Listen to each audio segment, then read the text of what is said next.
abusuafo mo nyina ache mo akwa aba nanso ye da foforo awrade aye ene eye yawada boso ye toso mienu no ene odi nefua no edunkuno eya seda ye di mawrade wo se do yen na hu ye mobo no kan ho na yekoda no hwe so no amade pa ache yen ye din ena seda ede no nyam enka mi din di amani kwate matrase nhabo so dwumade yi so aye be som anapai osofo rich don femensa e ba be kame ho na ye di dwumai na ye stream live on Facebook, TikTok, YouTube said ye no da no wo di abeya ne say okọ a obe subscribe and also obe like na wa share na amansanso ye dwumade ni bi ahwe no follow ye dwumade ahodo ekoso e wo HMTV nyina nso ye stream e wo ye social media handles ni nyina so follow ye na onso obenya emu chefa na mekao se tutu every ministry ye dwumadi ahodo nyina fa ho hyemu bi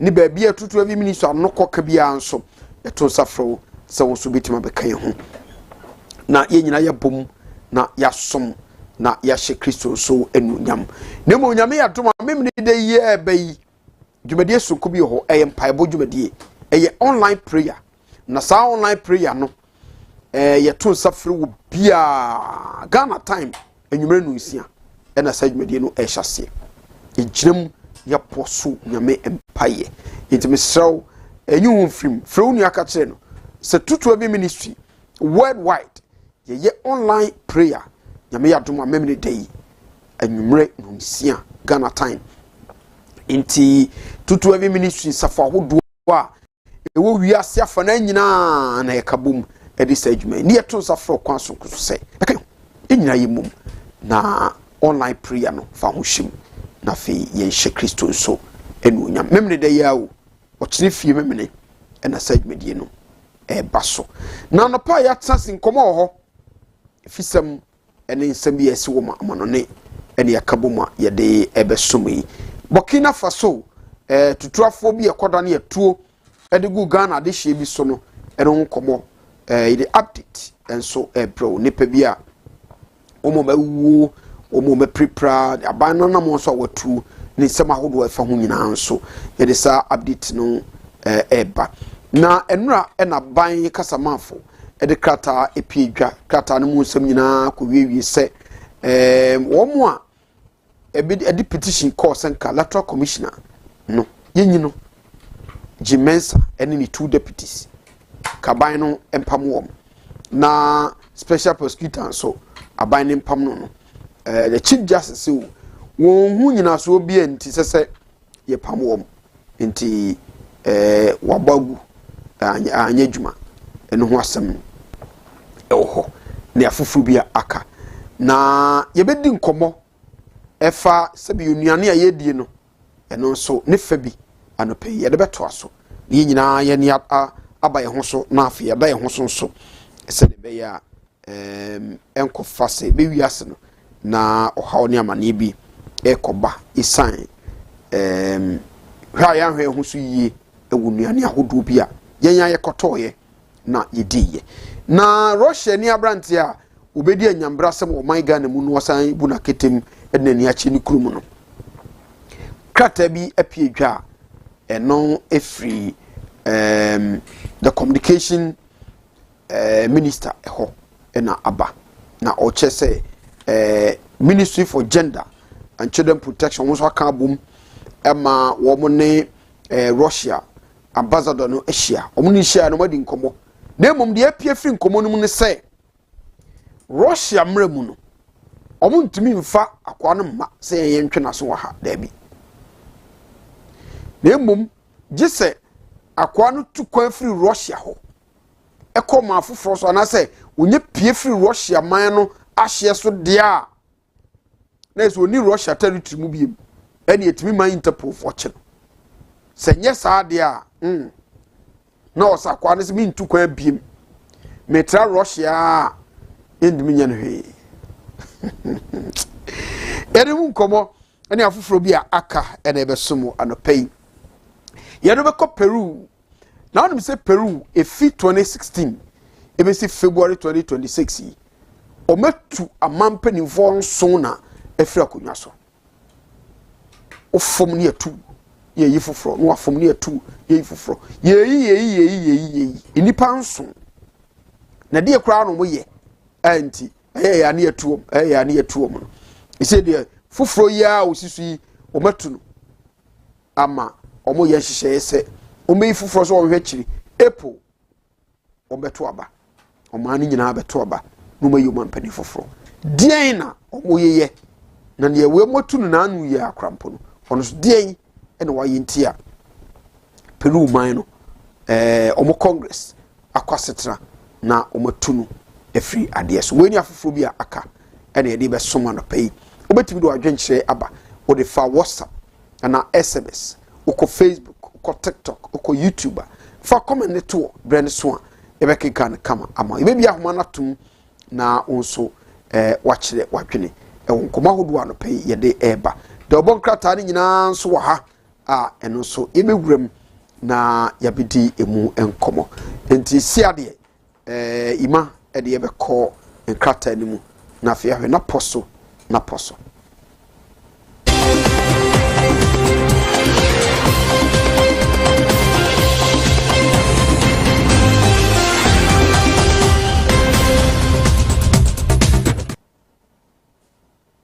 The archives krata no ena yede ifrasie ni nyina ye petitioner nipa bi komo mampani se ontu Jemensa awo ye electoral commission boss no ene ni two deputies no ontu omade so na special prosecutors ontu no na ewi ase no mampani ye se da bi se do man no mra ne hihye ete no ono nko antumi nye saade no enti odani asem no de ma the chief justice say wakohwe asem no amu petition na ebae no enyina so obi anhye da nim a yetumi di tu obi ade so meyeye enti ontumi enye entu obi anti petition nyina no ayekwa na ne amane no so free ho aba eno no na Mamprobi polyclinic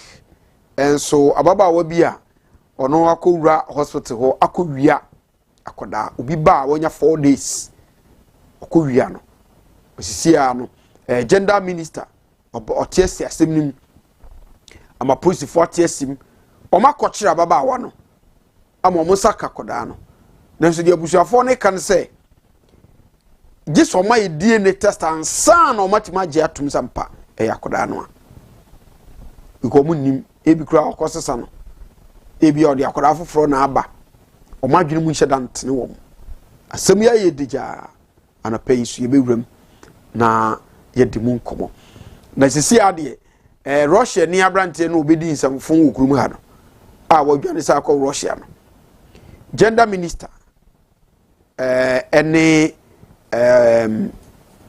Sam George omashia afre Russia womu ambassador ni na ayin enhyiamudie e de ho krata piedwa no mo keka nyina ne say Russia man no wo mra no mo mra nti omutumi enyine ma say omo de ne base entwena so debi agise eye bonefosam a esubini na nokra no ebia ombetima aka so omubeyi nama nye sa paade a Russia mramu no Davida say yenyi ne ma ne mfa ne mra Ghana na Ghana mfa ne mra entwe omode hye na so omomra nkyere saa enti say ebenya na twena so a Yesu watu kwa free Russia ho ene yetima kye no ne yede na ba enti so omu yes omu ebeye na nka Interpol be kye no na Interpol no betima kye no a Yesu free Russia territory na so oti Russia kuro no mu de enye no koreda so obetima kye no ni ambassador na ka kiro mo say oti wonya ko wura Russia kuro no mu no obi entime kye no ena nya de say Russia man no so be ka say ye kye ne de na brɛ mo say monye no na mo fa Ghana mra entwena so obo no fosemu a obedie no enti as far as oti Russia kuro no mu no be ko so atra Russia kuro no mu de ye nya koyi entwena so ne entwena so kyena enti Interpol ni nyina ye say yesa kwa na free Russia o yesa bi o say tukwan akọ ma foforo so de a ene yebetimi de Interpol ache no ho aba ne abetwena so nyesa de ye nyina no aye court da ho nkomodie bibi papa bi ntimi mfiri Nazareth emma na wonsam foforo mu okrata ye ani mu so o chese court convicts fishmongers for drying anchovies on roadside. Anchovies near Kita school boys. Aha, namwa ye fe Kita school boys no. Imade fa ni photo no etoso ne yenhwe. Na ye fe sa nam no. Enti eno na omo che se wo mu hata nam no wo ekwan ho. Ekwan ho ena omo hata sa nam no. Enti mugiri se da bi. Enam onipa ekọwe akugu omo yam de Kita school boys no ha eni na enam a omo hata fish omo hata de nuane ahodo bebre kama a chese ede pa de stew de soup ne sauce ahodo na no na omo chese binum se de omo hata no enye mitimi hata no kwan ho enwansena siso enkotre kofam nkotre kowe kakra na bia kofefam na engusie tori efi etugum no ma hata no so ebi tietia so ni ade mse ade die kwa mo fa so ye ni die emo nipa apomden inteno nanam so ema pusifo ekokyere wom se da bia de no mo ya ma nipa na edi enti mo ntre mo ho na mo nyema ho nte kama na emwa dan se mo be ye ne se de mo ye no nte no enwo amane bi na the archives so apone a odi abakrata na anim anopei.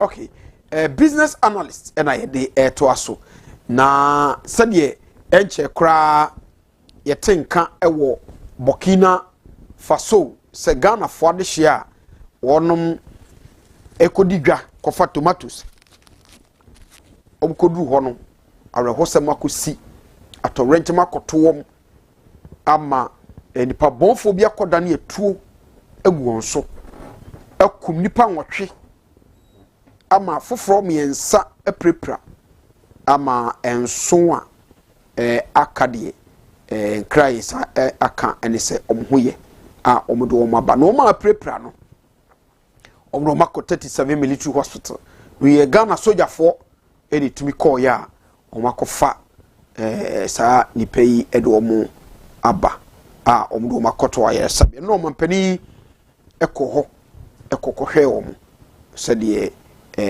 omapomudin eti nipa miensa no a na omo prepra no to oboko ekohwe omo tano humfu ni bi ena ometwa ede apa no na ode special prosecutor and electoral commission chairperson omufoni na abetumi asemi nyina yetiawa petitions ahodo amanfo ede call ye ema omapani tia electoral commission and the two deputies and a special prosecutor so omapani pamwom isanso omasa omabon omadwuma ye nkoyi ni ade kan sembibri no omapani bo akire ede koma the chief justice ahemu a se ohemu no nyina so bia nche de nimu a ebema yetu otime gina so se ye pamwom anase ye tuom ade so nti wabatu agu de asam no ko wie nyina no wabo asam no atu agu se nyina so bia nim bibia ni wa obetime agina so pa wo petition ne ho na wo de etu omade so ntina eno so emu amane odo mampanimfo ni abetum ena okase let's take pride in manufactured cocoa, not just raw beans.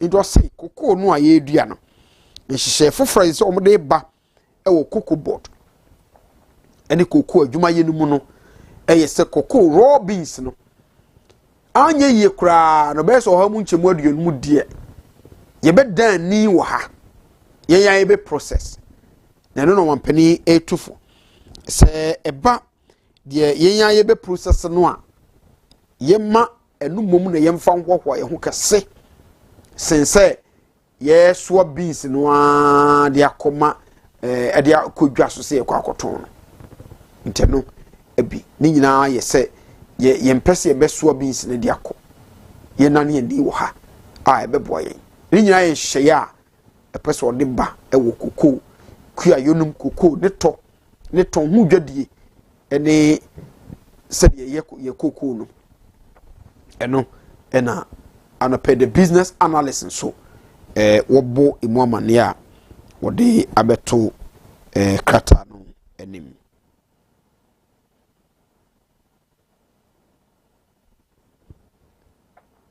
anope daily dispatch so the what dispatch dey abani say dey police for mo ya dey papa na afoforo bi abetom kra ye say checkpoint bi a police for ya adwuma na obi etwam wo ho na sika Afrika anim ehwegu fom police for akwose sika nyina 85,000 cedis kofa ni nyina wie ya o mahwa kofre ni wura no aba ama omodi ipakro ade nyina ma no a one cedi kura anyira mfisika ne so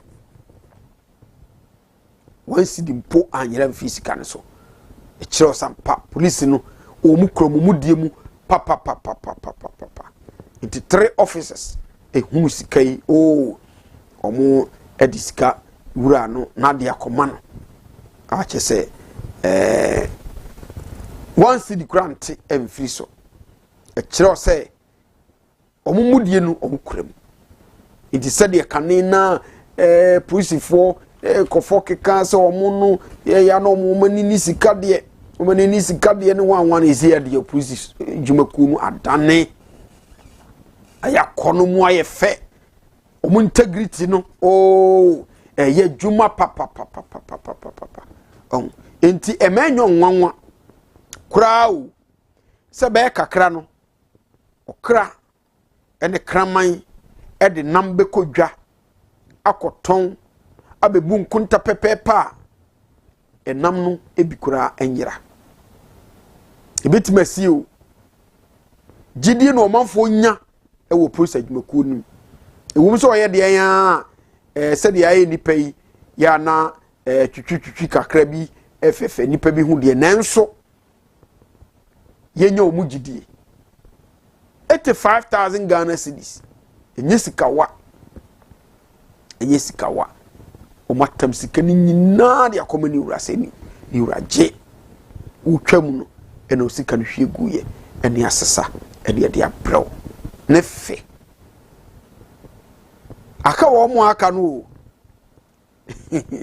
aka wo mo aka no so nti enye dan adwumakuo bia de ubenya wo mo asabio wo mo kotodwe enkoto bada ewo sa adwumani no matter said ye binum apenti adwumakuo no so oh wenum de some to say there are genuine people e unipa bi omusu awrade ewu mu a omuda so sa bi na ka ye person ka eno so wo nwumaku ahoduom omusu awrade omomo eye omho wese no noso wa banmu ni abannwum ahoduom ni nwumanwum ahoduo pi mu na emma oman no entimi enkonanim no manfo kra nso nya oman no enso emugidie OSP any electoral commission chairperson no deputy sa ni pe bi petition come omapani say omapani mpam wo no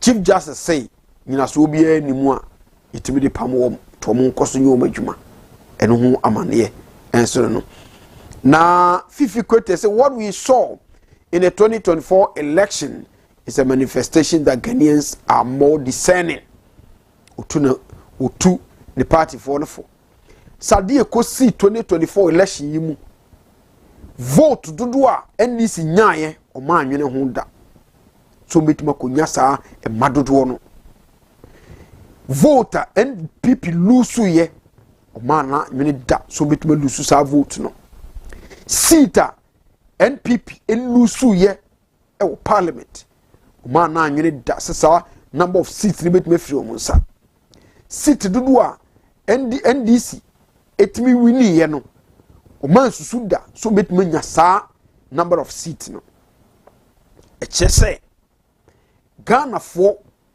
omaye discerning ewo abatu mu itu yade bia bra wa ba mu yade bia omo do mani behwew na bra ne susu omo nkyira adwen a eho na behu se sabio Ghana for no omo nimdie wo nyansa ewo hunumu ewo bibia ho na wo yade a na odi nani baako ene hwew din te se ahwene a eni bon no ne mu dane du se nkoto aba na obi anko kire na dwene ewo wo ho so obesa atoa so ana ye ntu a ho na behunu se sabi untimi mfa Ghana fo no nyanko a enti se de nsuo ye no ewie tutumi ye saa enti ba bia onu ahwe ase no na nso ahwe e de asua enti so onua akote ahwe a ba bia ofa o te hwe ye no udu ho a obeye extra careful unu tra ateche wantimentwa wate ahwe bom e wateche nim unu ateche ne ho wosre eso hwe no hinu oti aye pa no a otehweye se hwa akra ne metia mintia ne se do no utia no no metia ho de me nan kokromuti ne me na tintim ho na ampame de suade futu and what they ema the party for no you say Ghana for no more discerning into ya de bia no bia nkan hwea omo twentwen omo twentwen se akura woni akura wo wode dabi beba bio wode dabi bio inti de wo ye bia na manfo tufo munya muntum bo aseo ena de amukoi ena koko yo ena galamse yo ena weyo ena kronosam katasehye proye kankan dwurimdie ekosi muntum bo aseo manfo ne ka na se muntia da no beso omdom kokromuti ebeche se de na ekosi ye omohu na bere na aso so mo kira dwen okay ima yento aso na yehwe okay enti eno hu nkomo ena Daily Dispatch anopay wa dispatch ya odi abakrata yi enim Daybreak enso waba mane bi o hase Russia ni Ukraine to kwano Ghana for nipaduonum 55 and afamu according to report baba usada nambo wa mane say Ghana 40 Russia pa Ghana 40 Russia o me ko school o me ye adwuma o me te wo bobra ne ade doso Ukraine so the same thing won say to kai bai kra no Ghana phobia na ban no do makọ a omusuade e wo Ukraine no umkofa e bai ma ne binum kra beto aso Ghana ha e de wie ni ade na no wo che say o makenkan na report o de aba no e che say nipa aduonum na Ukraine ni Russia to kwa no Ghana fo a o mafamu a ahwere o monkwa e wo saa entokwa no mu eno no Daily Guide ene de to aso yi na mamprobi polyclinic baby thief arrested ene ho ensam ni nyina ebeba maame no ko wia obi ba e wo mamprobi polyclinic ama police fo akọkire maame no akora no so omahu na busuafo no so de nsem bi tudwa ebe wurom ye beba be disa nkomo no enya pictures ni videos ni nyina wo ha a ye de ebrel anopei enije na aba ama electoral commission chairperson ne 2 deputies na afei Era Kisi Ajaben a oye the special prosecutor ni nyina ye say chief justice petition na nkrofo de aba se ye nyina so ne empam wo mu no omu nyina so bia anim a ye de pam wo mu yeye nti obo asem no atogu na ose government to register churches nti eno no Burkina atorenche mwe koto Ghana fobi ewo ho ma ekofa tomatoes new mema ekoboa wom ama omakoye omadwumai na ipa bonfo bi ekofiri wom kwem kodani tu ene adegu won so no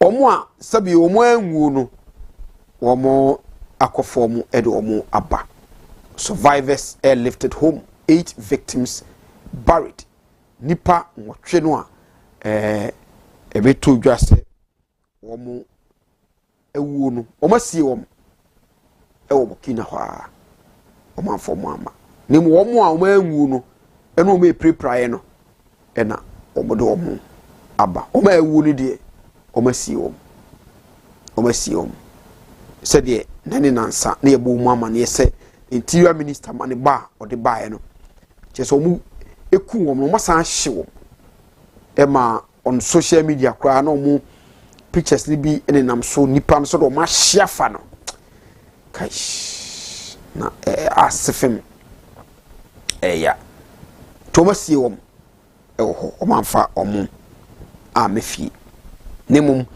interior minister ba mane ese omo a conduct DNA test ebetima identify nipa omo efri ekohwe omo nkwa no na afi manu a omo no mkoye no so mangu no so nim wom omo no ma na ye adwuma ntom nim wom omo so bitimi aboa na yetimi ehunu omo fi no omo busuafo na omo abo omo amane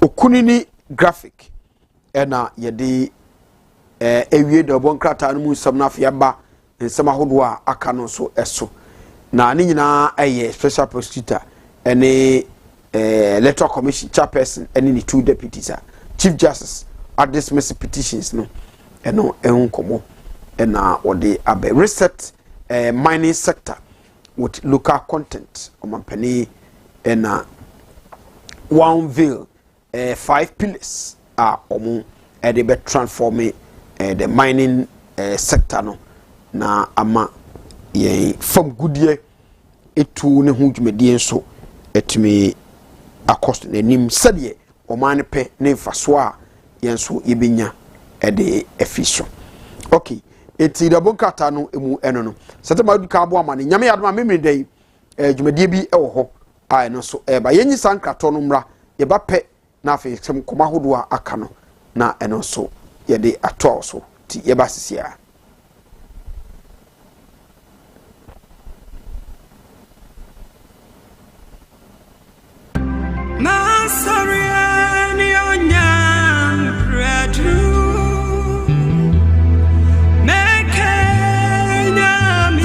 Ministry ashisha online prayer ebaso memeneda 21st February 2026 online Saturday prayer meeting ebebaso ewo Zoom platform so botaye no say oh Lord show us thy glory Exodus chapter 33 verse 18 oh Awurade ma yenhunu wanum onyam sampa ebokese ebehyasie enwumre no nsia akopem anadwo no nwotwe ne fa Apostle Moses Degenu Ametepe Sopenia oda tutu every ministry worldwide ano any odifo Richard Entry any elders eridi suoi ena dwumadi kase nyina odi animu amya bompaye na yetwa Awurade anim Pastor Francis Ando Mensa ewo Spain Elder Eric Ejapon ewo Italy Elder Emmanuel Esifi ewo Maryland, Elder Peter na Elsie ewo Switzerland, Elder Eduamankwa ewo USA, Elder Thomas Asari ewo UK, Elder Francis Asari ewo Bochum Germany, Elder Ebenezer Into ewo Italy, Elder Kevin Oseyaw ewo New Jersey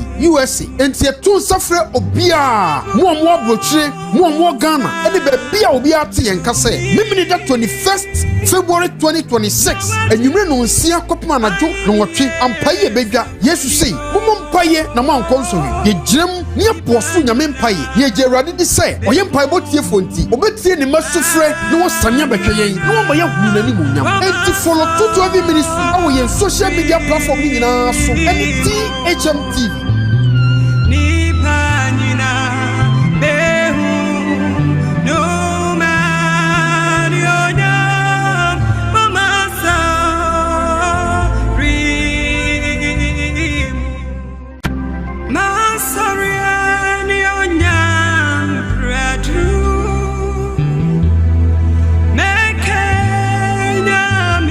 ministry ashishe online prayer ebaso memeneda 21st February 2026 online Saturday prayer meeting ebebaso ewo Zoom platform so butaye no say oh Lord show us thy glory Exodus chapter 33 verse 18 oh Awurade mayenhunu wanum onyam sampa ebo kese ebehyasie enyimre no nsia akopem anajo no wotwenefa Apostle Moses Degenu Ametepe Sopenia oda tutu every ministry worldwide ano ani odifo Richard Entry ani eldersa eridi suyi ena dwumadi kase nyina odi animu amya bompaye na yetwa Awurade anim Pastor Francis Ando Mensa ewo Spain Elder Eric Ejapon ewo Italy Elder Emmanuel Esifi ewo Maryland Elder Peter na Elsie ewo Switzerland Elder Eduamankwa ewo USA Elder Thomas Asari ewo UK Elder Francis Asari ewo Bochum Germany Elder Ebenezer Into ewo Italy Elder Kevin Oseyaw ewo New Jersey USA enti etu nsafre obia mo brochire mo Ghana ene be bia obia te yenkase mimini da 21st February 2026 enyumre no nsia kopima najo no wotwe ampaye bedwa Yesu sei mumo mpaye na mankonso ye giram ne aposo nyame mpaye ye gerade di sei oye mpaye botie fonti obetie ne masufre ne wo sanya betweyen ne wo maye hunu nani munyam enti follow tutu every ministry awo ye social media platform ni nyina so ene THMTV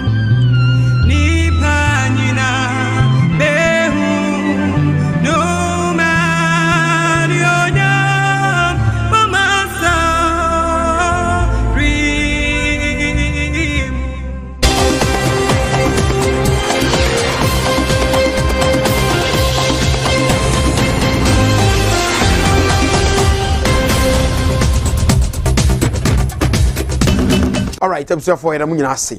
Na yedo ko Peru. Na asem yesi wo Peru ho. Peru for de mra omo mra ye djuma. Wo mo nyi obi aso. Mra ni di wadi. Enti fi 2016 ede be si 2026 February. Ometu omo amam penifo mako enson in 10 years. Na de ye kra na omo ye ometu om. Na no ye ometu omo mampani no ade so. Na yemfri 2016 no emra ne yehwa mampanifo o matuom ene no maye nti ema wo muri tuom fri akonwa so na yento aso enti dodi kan di o mode friend pa ye PPK from 2016 to 2018 leso udi kakakakra bi nanko udi 2 years na wono ni kwadu o mode ball no mo mode tu na de so nyina ene se corruption mo sekretary hye ene proye bi ekofifa ne so ema ebre ba se wo mo ebetu no kura no wosan etra so betoto vote nso moto aba opeso obe winning krofo bi na waye wo mo misika wo mato aba na ma no kesa no kura no wosan de kose na se kura no umu corruption case ene ye de abo ene ye betu ade so ye koto aba na sa betu nso na wo sa koto nkrofo se be ya wo mo ebeto aba na ma na wulusu no mu entu mfra konwa so nti ewi ase no na chese odi fo umu ye the corruption too ye koto abasan atuade so a wo sa kotuetu sika mo ma ye sa koto aban so mo koto mawo se ne be ya ubenya numbers a emtimi wo mu ntimi ntu mfra konwa so na besa ato a odwuma so se Peru mampani nti ono so de dia ebae a wo mo de epamo no efri akonwa so eno no that was 2016 to 2018 Pedro Pablo ono so ne de eno no 2018 bro mu tu Pedro no PPK free akonwa so no ena omode Martin Vizcarra enso ebedi ade 2018 to November 2020 na isi wondie odi eko nanim kakra na ono nso corruption kro no abi ena omode ball no omo chese wondie odi ade no tufie mienu ene kakra na odi ade no eba aban nyuma aban contractor o awole a jiso no wagiskanza ntibi e kwan na apese oye edan bi na apese osi anasa aban nyuma bia ye di contract e ma no wagiska wantua ombe ma omsisi ya na chese contractor o awode mankrofo no wagimu $600,000 and wagi as bribe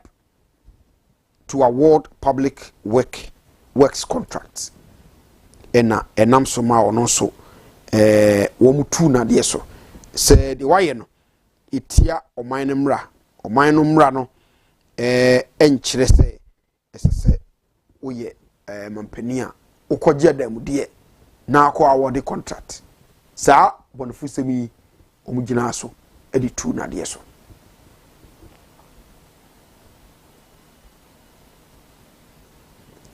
omutu no apɛ ena omode Manuel Marino enso bedi a no odi ade 5 days pe nenum ena wono ebedi ade na ono so no bi a obedi ade de adan ena nka wono so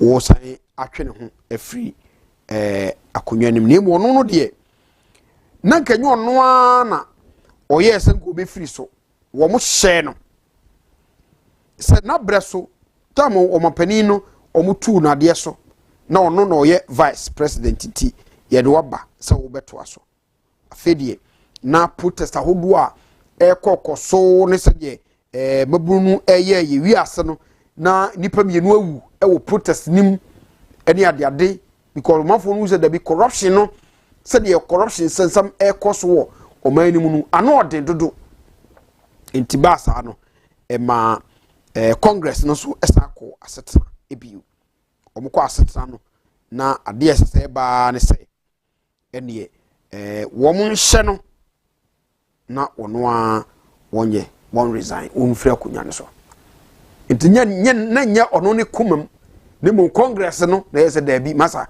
the way ade na ba no wo ba so wodi nanum pede but se de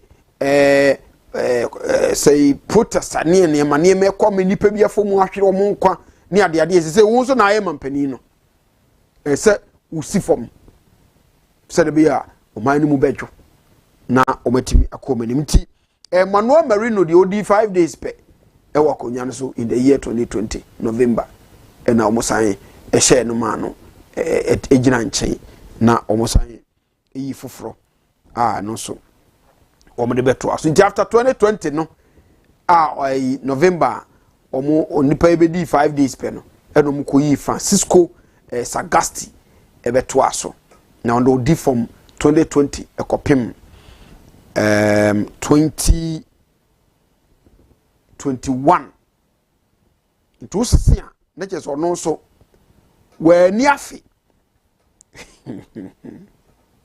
we ni afi ena ono so ekoba se ese wono so ifi akonya so bra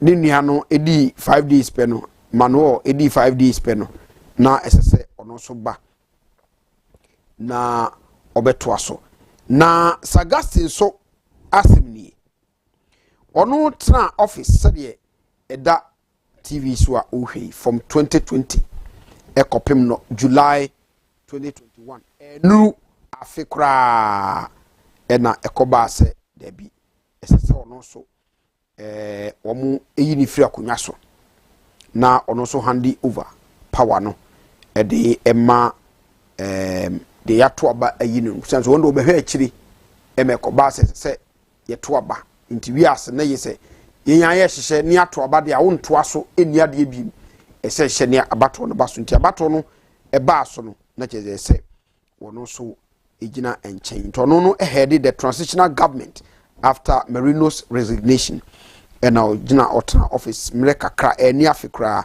and the general elections call so 28 July na for no so hande over power ema ne no odi nkunim ye Pedro Castillo a ono so ebeto aso nti ondo ye obeye akiri na edema omo se yento aba na mu aba no omo anyina bi so no begina asi akan ni bi ni mum na ese ogina nchen na yeto aba na ohande power ema ne wodi nkunim ewaba nti Pedro Castillo na ono so ebedi nkunim ewo abato nim nti Pedro Castillo na ono so ne foni edaso July 2021 ekopim December 2022 udi afe ne kakra ono ya to aba ayinu no ono ebedi afe ene kakra Pedro Castillo ebedi 1 year ene kakra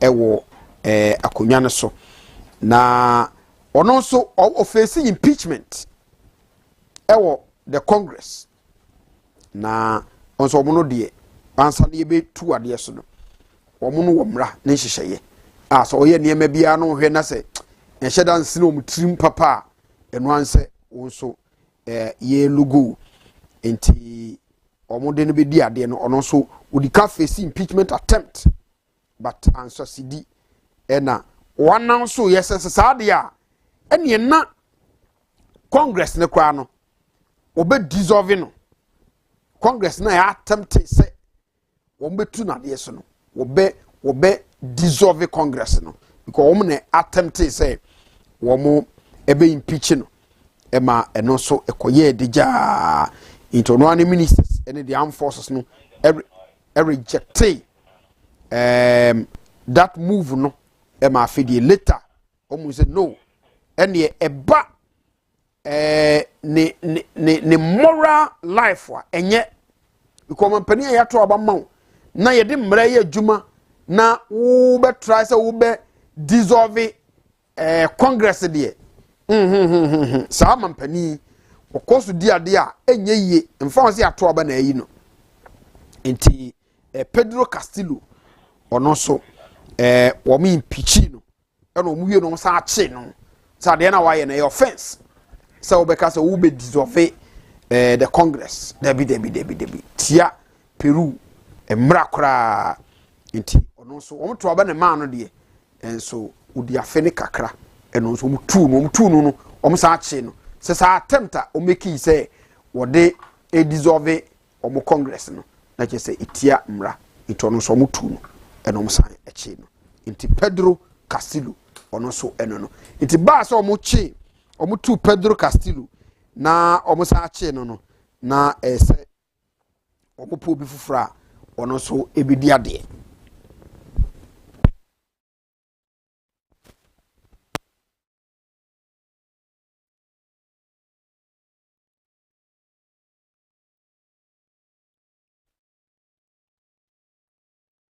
ami ena ono so omo yi no December 2022 ekopim October 2025 ono so di 2 years ene kakra nso onde otimi eche kakra nanso wo che kakra kra ono so omo say impeach no na omo de corruption ene public scandals be allegations say were receiving luxury watches ne gift be ne niema ama omafo no bufu ne papa se debi maami die omunam omunu oba wa okromfo saada so wiewia corruption ahodo ne niema gifter or receive gifts so receive ni nyina so no nipa o receive gift ni free omo ho no enya so mfaso na chese chese odo man hu bedidi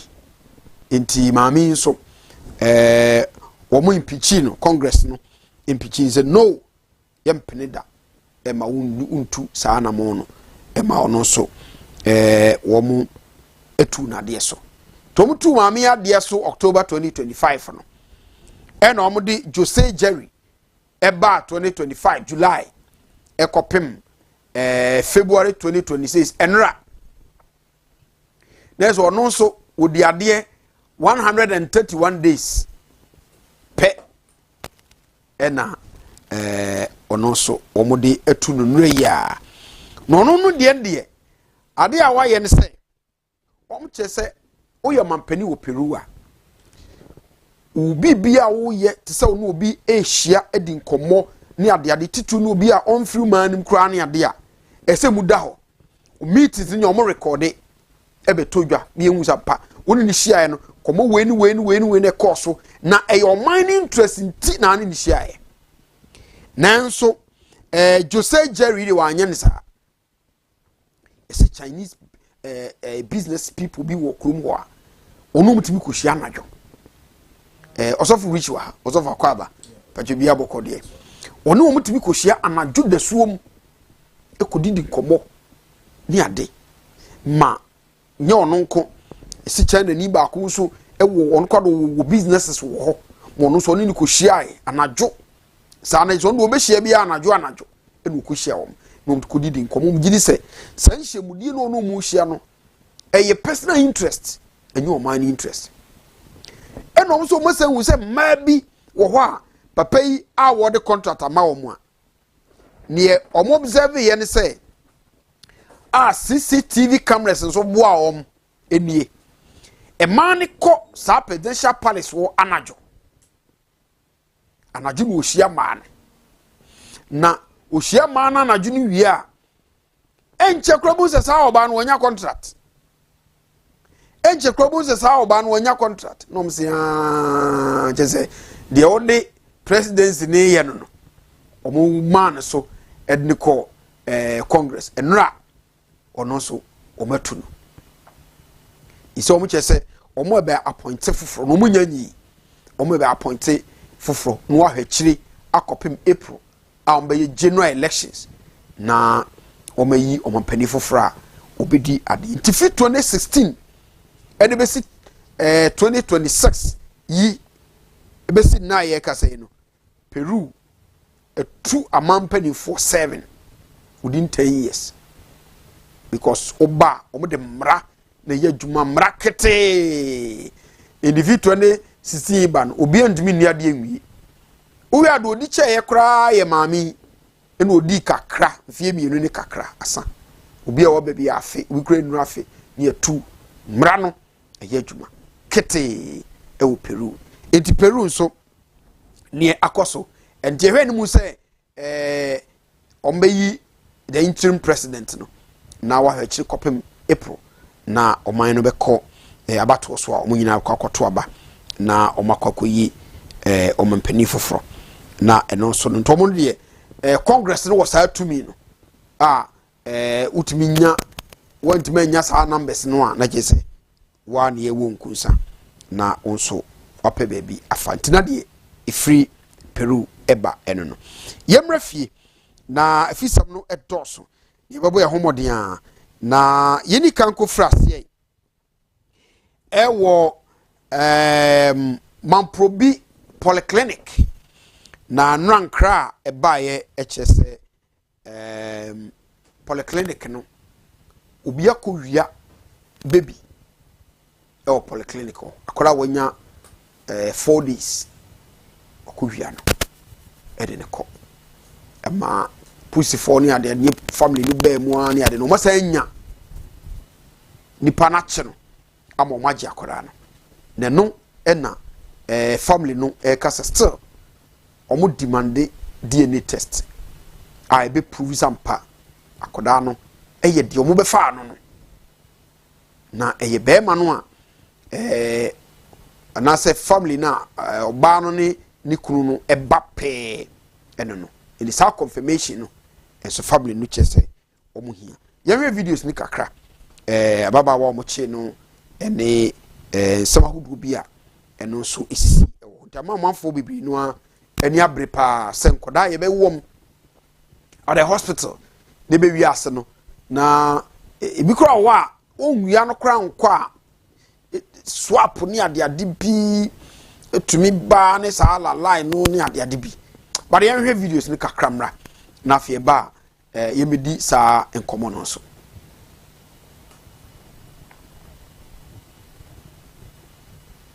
no delay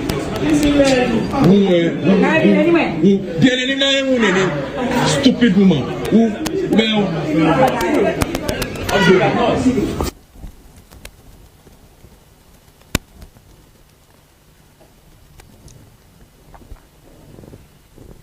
Inti ababa wa ko wia baby no na ne mfoni eda so no a pusifo akwasi awemo na no you are thinking about the noise here so tell me what oba na wo ye no ni kunu enua ene kase yenti asema wo ka no yeah, to confirm okay, what they are giving us is kwasi awemo na no you are thinking about the noise here so tell me what you say you want to see me as at this moment the baby is ours but still I want a DNA tank yeah, to confirm okay, what they are giving us is not another man's child yeah so who are you me I am the elder brother to the husband so so you are yes we want it because we will do all those things but now me I'm not assured of what is going on so we need to conduct a DNA test that proves that the kid is ours. Do you understand? You can't just go and bring any kid at all and tell us this is it, we find him, take him home. What if in the next 10 years we want to travel with the kid and things are not matching? So we need to consult a DNA test. That's it. Okay. It way enso ena odi tuja. Na prosifo enso a friend some trofo the some trofo nim ewo asamwa isi wo Mamprobi polyclinic no. Yentie near Pussy for and so ediato and some for enim. The Ghana Police Service, the Accra Regional Police Command, and the Divisional Command Dansoman. We welcome all of you to the Dansoman Divisional Headquarters this afternoon to give you a brief on a child stealing incident reported in Mamprobi and the subsequent arrest of a suspect by the Dansoman Divisional Command. Now, this briefing intends to provide the facts of the case, the actions taken by the police so far, and important safety measures for the public. The Dansoman Divisional Police Command of the Ghana Police Service has arrested suspect Latifa Salifu in connection with the stealing of a 4-day-old baby boy from the postnatal ward of Mamprobi Hospital here in Accra. The arrest follows swift police investigations and public cooperation after the incident was reported on Tuesday, the 17th of February 2026. On the 17th of February 2026 at about 10 a.m., one Abigail Jukini, accompanied by Henrietta Abe Blessed, reported to the police that an unidentified woman disguised as a nurse and had stolen a newborn baby from the hospital's postnatal ward. The baby's mother, Precious Ankoma, informed the police that she delivered the baby boy on the 14th of February 2026. She stated that a woman dressed in a nurse's peach-colored uniform took the baby under the pretext of administering medication and disappeared thereafter. Police immediately visited the facility, obtained statements, and immediately launched a manhunt for the suspect. This afternoon, it is refreshing to know that today at about 3:40 this morning, the police arrested a suspect, Latifa Salifu, who is 33 years of age and is a cloth seller here in Accra, at the premises of Kolebu Teaching Hospital, where she was found with a baby suspected to have been the missing child. Suspect claimed that she had delivered at the hospital and was discharged due to lack of birth. However, police investigations at the hospital revealed there was no records to support her claim. The suspect is currently in police custody, whilst arrangements are underway to place the baby under hospital care for safekeeping, further investigations, and medical attention. At this moment, the police would want to remind the public, particularly health facilities and families, to remain vigilant and observe the following measures. We expect that for hospitals and health facilities, we enforce strict identification protocols for staff and for visitors, ensure babies are released only after proper verification, install and monitor CCTV systems in maternity wards and other wards, including entrances. We also expect that we maintain visitors' logs and restrict access to postnatal wards. Report suspicious persons or activities immediately. Meanwhile, this morning, at the time of the incident and at the time of the arrest, the Minister for Gender and Children and Social Protection, Honorable Na Momo, and the Honorable Member for Parliament for Ablik for myself, including the Regional Police Commander DCOP Dut Itwaruka, has visited the Divisional Police Command and has also gone to the facility where the incident happened. Enti we ensemu a pusadom no so de atudwa na ombo ekoko si ade oyoba na akọ hospital wo amoni na ho na facilities no so enye hihye ya ebetimi aboa nyesa na ema ekoso ho no anodin osofo are we safe? Anodin because say oba onye nurse ni onye staff of the facility. What ma disguise as nurse? Etima bawura ho. Akọ baby e mai awo ne na omde da akọfa kra no e pretend say as o man medication no de akra na aduane. Ubia hu it later a omo hu say da bi ne ba ne ni ho no e na camera na it me capture omo to be trace ya omo akọchi nipa no. Yes, system ekoso it will be our DNA test. This time so man for bebre hu say okay ade na se meyere ko wo hospital. Ani yenye DNA no ho abi. Yenye DNA no na be ma no na se family ni confirm say ampa. Ye ba na ya wo no ono ne de ni kofi no. Because ebinim swap which man for allegation bebre say obi wa be kwa akwo na o ba na ya swap bi say obi ya koja nurse ni say me pe be ma ntu de me be me wo ba wo obi aba wa wo be ma be family de no koma na fa ne de ne breme eni sa de ade no bebre no a ekoso ye safety at the hospitals no also for hu ni say Isha in apostle ne aso empemfo nyina prophet ne general secretary evangelist kaza wadin shomu pa na isha afo nyina so Yesu Kristo din. Amen. Doka wadin shomu so pa. Amen. Se wadi adomo mo kwan na obwa oman no e wo sa nimbia famfa ne o makoso oman ni mu. Yo on this case of child stealing no the yebesre oman ni na ne se sa case we know no credit say some people have been praying about this. Say a humbe pantuma. Okay. No mind any bebaso. If you say yeah erade mo bom o yeah erade do me he na juma no na erade do me na huma fa no no fa me na ye juma no. We have these things saying come fan say me na me police penina. These things no is one of the reporter a way you report so. Okay. Okay. And sometimes and I'm say the nation no a coin bi so no and even the Christendom no ya bro nyankopon tumi ase nti these things no nya nipa nyina na Muslim they are alert of these things. Okay. But spiritually these things are going on. Okay. Very serious. This is the time we know bien to manama on my Ghana am in yama. But I hear na intimi so am pija se nese pija. Okay. Because say as a police are coming in, investigation, this and that. But this is a national issue. Because this is not any polyclinic in Kwanasa anymore. These things are going on. Really, really, really, they are going on. And you know, sa asemoyaba Ghana mpanyimfo nyina momani me onsemi na yenhwe mu nkosi ase. Okay. Yenhwe mu nkosi ase. Na if say health service health personnel na e be involved. Okay. The investigation should be deep. Okay. Because the woman cannot do this operation one way or the other. Quote in quote. Yet me kasa ono nkwa na operation. Okay. Because the whole the whole hospital so over here nature say the whole hospital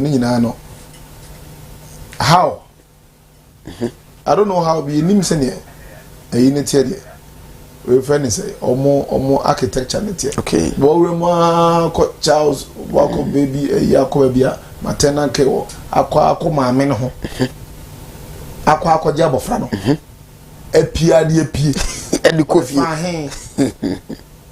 edi coffee o da kwa ne she bag man na say eno otimi ya de coffee a we camera ni mu a na ode ade akata akra so we say man ko fufra na kure no hunya na ode ne eko and security for no more also to say these things it can also happen so no kwana because your situation so incidents so nipa bia fake as doctors some also are fake as health personnel and on they were caught and it can also happen say a beer not on one but issue la a very deep issue cause here so no kwana here so they are not just say no so say almost security loophole no woman so and I say you once no dey but mo fra ira and mo from owu and so be no mu ye obitimi wo ye so ba no wanya no efunu so he na akoya asem efunu wa ye hu funu no so bi nche class bi esi oboase that's last year nim enti no these things ne me adwene nkoso ye me ni nkoso so ye pa to a broad any pin no into a CCTV camera na china yes CCTV camera and the chain broad EP no oh okay enti ye me ni nkoso pa na me adwene nkoso because normally no e man no mo we nyon no nkwa na be PFS mostly ne ma me bi kan ho oh these are the you signs no because mostly no ba bie no nkwa be kosi obi pisa intensi sa ida so bi okowei okay but when you can we fight mostly these are the normal signs and area security or no clever because baby a wufufra either send ma me the channel sister penny bi and any penny na bi anadam for bi kra bi anadam for penny bi no certain way in white the okra baby no so ya kata no white mostly is not in this such colors yes me kra o say we nyina ya de a common features you can just identify it quickly and how can she go in no go operation now job of no dey akwa no kwan pia besin ko enti me anima look the best maga say investigation should go deep na you say you need be more health facility na o involved in this thing okay now a bus answer then we should be alarmed yes the police service should be more alarmed now all the health services no should be more alarmed ade ba ko ehun ni say me say kan wasem ni say when such things happen now woman at the end in one here be face problem pa ti asema me kan you be face problem in this incidents no no e ba be omom kwakowo any ebia follow up ebia ekununum anase ebusuan bi omom ye innocent na so kwakowo no omom na the pressure no will be coming upon them asema we na si no stigmatization be mu no nurses and doctors and say no as obe wo na say wo no kra na say wo kra no problem instead of say you be say the security atuye you be patients ye na mu kra me ani akọ patients mo no afi na na call them say na you kra na afi no omo the pressure mo e ba be ma omo mba be wo mpo no enti that aspect no so mo hwe ni ye pa okay say adibisia eno nche say now no patients and I say have become enemies of hospitals but rather no hospital no the botae be into the hospital no ho e dey into na hospital no what is our motive and what is our purpose, what is our vision and na at John dey yen hwese ekoso okay na yen hwese security wise no so bibia da na pem intelligence no so be koso yen say security be security no but our intelligence should work okay na CCTV cameras are hodo e ho no so no e make sure say omomote ho no they are really doing their work na confirm free mu kure nko ne action no yeah if CCTV camera but this camera is so clear for CCTV camera I don't know this a bit sir it be a sharp sir okay say the pizzas no ne be okay they mean say na so mo ye honjuma na so mo ye honjuma na nyoma clear na ebi so ye canon minima kwa bia later mo che no na ono ndo ye ono kwa de ono an admit no at the hospital obi tumi sir na opesu odwane so the boss ni ade wontua ya nti wa sorry afi ho a ne niema nyina bobo no ho na ode ne nam veranda ni manti wa na security no quick no kono Jack na say you are supposed to be in the room why are you here and also enyam doctor no a ti akwana plan o enyam doctor no o se said ya ni gise me nante kakra na me de da hosa emonti doctor no na advice say ya me in the security say na doctor na kan de ya ene ye yiro ho na eno no gidi say bebo a wuti ono so asa ehye no kutupa eno ono ka wa B2 gate no wa B2 no opio enti security ni nim say doctor no so nante oko nwaba oko nwaba oko nwaba oko ba ko wa mebi doctor ne so nante na je say wa BT security no adewe de okokra intelligence it's later na omutresi na because na family na ban nchen and omutresi ya ntomu and akwaso live around the hospital wow and is omukoche omudru fie zo a oni fie o wasa ahwim tom koche family na omusan ekokotu enti ni nyina we nyina aka intelligence so we betimi so say bitiu fanse we bia we fa bibi and one person the pia was a code code security no say go back to the ward or ask someone more yes quickly immediately you don't go and sit down you go back there into reference and crash your can no cry enti no mia enyum because these things no they are going on and swapping say yes swappy babies no and so be a problem I mean name man piowa ye DNA test na amfa it be your mo it be as a result of Sadi. But even if it's come to that level, the mother or the father, the family should be aware. Yes, sir, no be keep quiet on the chronicle fee. Because the future implications is yes, and no you may not know. Also, what call worry? Also, omo call Jari Akrani near the Nabrel. It is the neighbor brown, and I want to back. But on say, more fun, more tag you. Oh, you see, there's a system that tags that our fan import tag and I don't know if I'm bow my man in some bomb of finance. And in these incidents, in no credit say health personnel, some of them to negligence can also come in. Yeah. But on this level of jumano, negligence no say a bemone say nipa no jumana either say you be in a answer because these things no they are delicate. Yeah. And we cannot afford to make mistakes on these levels. Yes. And you know, as a discipline here very high. Now you heard say nipa no we na all measures be any protocols we say taken has been done. Because most of the time when the women give birth they pass out. Not necessarily say be but mostly because of the tiredness they pass out. Obi ma hours and some back. Yeah. It's that time ni na say and this is one of the areas where we come back still to the church and to the assemblies, so we should really, and the pastors and the ministers of God should really educate and ask the mind of God concerning health workers. They should be really talking to them and they should really giving them insight because say as of for now who the implications that comes with having the privilege to serve in the hospital and being given the gift. So ultimately, patient you are going to face judgment one day on this job. People think say nurse and you might do heavy doctor.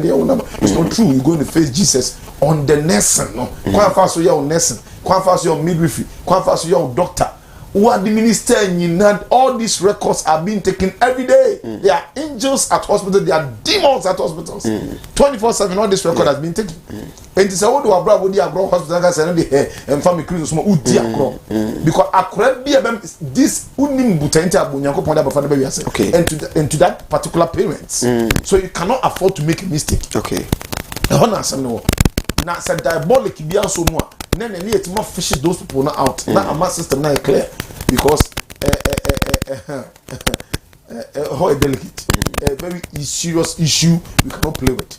Very, very serious issue we cannot play with. And then doc, I say any a cohoye. Now I'm a fan of Sonia woman make sure say ya tag your come. Now about Fabiano Ubiano court sending Usiko. You see, the last baby I don't here.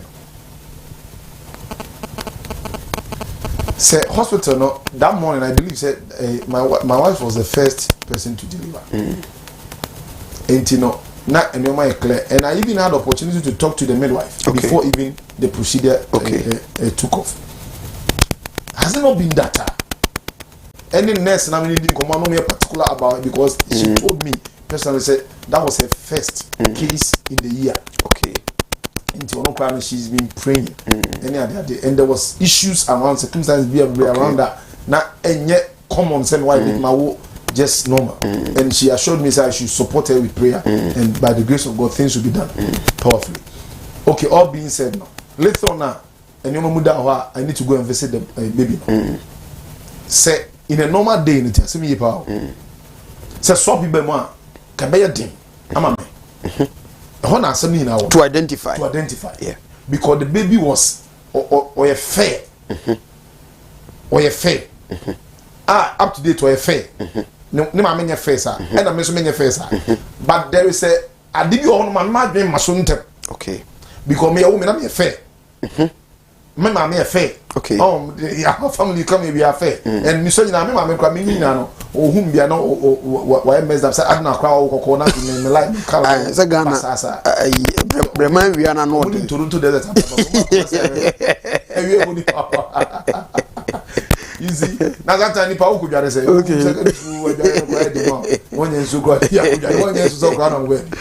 and you know, it's coming from the DNA.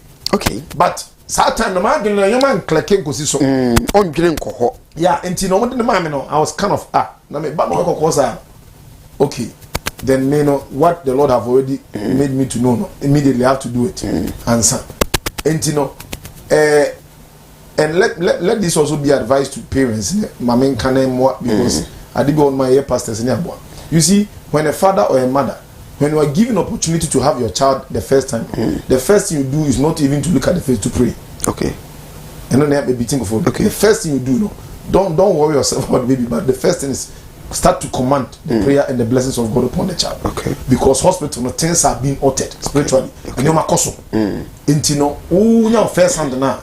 Do what to alter things. Also bompire, ne shall say fakra, ne shall the destiny nano, shall say cancer go across so. And this will come at the preparation level of fan die if you know why nano. And the first time of fan touch on this earth, you don't need anything, no.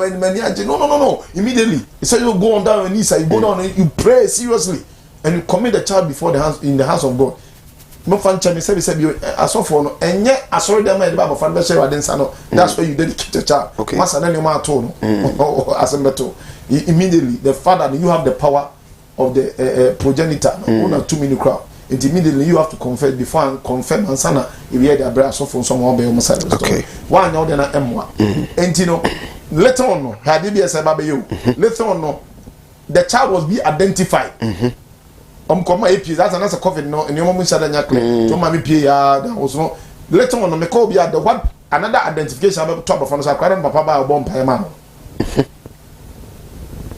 Okay. What's that kwara say identification through? Okay. Into bia ba abofan ho a asem ba because abofan papa bomb papa bomb pie man. They who kuno e say bia oh ba ni at least na another identity as about top of us. Okay. And these things near Noma, Yemi. Okay. Because no credit say a man be war they will sleep for a long time into the sense hona bibia koso hona bibia koso yeah hona bibia koso hona say swap be hona say bibia ba intino especially the fathers this is where the trouble comes because most of the time the fathers are missing in action yeah but you see I'm from community mistakes but among the more that right and they say even person now ma we can do almost right but they handle they will not allow in which and na adena a vaccines na mo mo fa de aboche nya de mujutum na ba ha na mo man kwame de mo fa no ba ye papa fo na mo be se mo be ba hospital why menim say be a tradition no mo de abata one thing is with my special cases say your facilities no make mama me can say so wa your facilities no more reference advanced and I say you are not even but baby o wono de ono ho a eso mo hwe omu hu adum yi but on say o menim say wo hye de wura omo baby a ma no that's it another woman's me sure say nti na mom yen sa mo say omo ho de be ma ba say privately no kwa to area ni ade no no emwaye yeah the issue but still no ese hwe ni yi na it masa kwan no okay because all these things not help in the procedure it helps in the process e boa mama fa bibia kosia se e boa enti no o ma esa akonya na afei so no enam se sa akonya ni ho nti no amaba fo bebre no ne ye no ko wo onfa ho bebre na onfa bebre kwa nko no ko nbe on do twen se ma me fo no akoya but it's not done okay it's not done biblically it's not done the fathers are always there they are present till the baby touch the wall because that time you are in tune with the spirit of God ah wo start say autonomy because you see you find your material you find your material and enu ne na ya maybe ya ankrabon ya hu hwenyi enu ne na ba destiny asai what I say because that metrics na kwa ni pie no ene o ma ekoso ma fem no ma fem. And the Bible tells us say every man that walked on this earth we walk on the by the light of Christ. The light of Christ. Say Christ and the light is the light that shineth all men that cometh upon the earth. And at the time of birth, say papa ni mama no there I know say still no be fragile at that time but the father and the truth is on say there are traditions be so as high papa for no. But that traditions when you come to know Christ and the kingdom of Christ yantias say enya mame for na wo papa for na wo nya mame for na wo okay yantias me yipa this is the truth of the Bible ti abofra bia no Bible no ma confirm and it is true scientifically and physically say abofra bia be sua papa cancer maka mama why and it's in the Bible before the child will learn how to say papa daddy and mother always that these things happen and it is true papa na wo but the culture ni bia say abofra ko be free but ma me na papa na wo akwa no free enye no kre let the culture stay yes so into culture no okay. But when we come to the kingdom of God enye na yejuma you are the father of the child enti abofra bi bia no it comes from you okay. And unti na abofra bia ye wedding was sorry the first right and I say no man have the right except papa no yare yes and that's papa no omukura busuafo ho so ni papa de obejana nem beginam so no be so abofra woman oba ne nsa no dey about altar so why is that privilege only given to the fathers be man so ne beto ne din that's how it happens and unti yesre say memma ye memma no ene ye nuanum nyina memma especially ya be hu Christo no ene ya hu Christo now this is wisdom for you because me no ade ba kwa ehu wiase ne say me hu bia wo hu bi ne say wo hu mate bi wo kra wo suban bi na wanyina wie no wo ma no pantimi nkoma na o baba be new sense of you now bada so what did 30 years na man dey ska koto dey India sometimes you imagine these things in our future okay. Then we have to so penny sa dia now baba confront dey bia wo dey bia so dey te was bia na police station name means say adana before obey be to ye funu no ansa no be pie no now so I wo juma because Nyankopon dey o say ansa no be muja to be da funu no no nim no enti no e be tomu ade aka nyina ye wo so side a wo ba be play no alter the things of the powers thereof no Nyankopon tumi no amana manifest and abofra no botai nyina no amana adwuma because sa wo se nya hwe na uni ani a nurse no beja abofra no bi ono so wani oh yes enti se bibi kra abofra na on the Bible books in Obeji.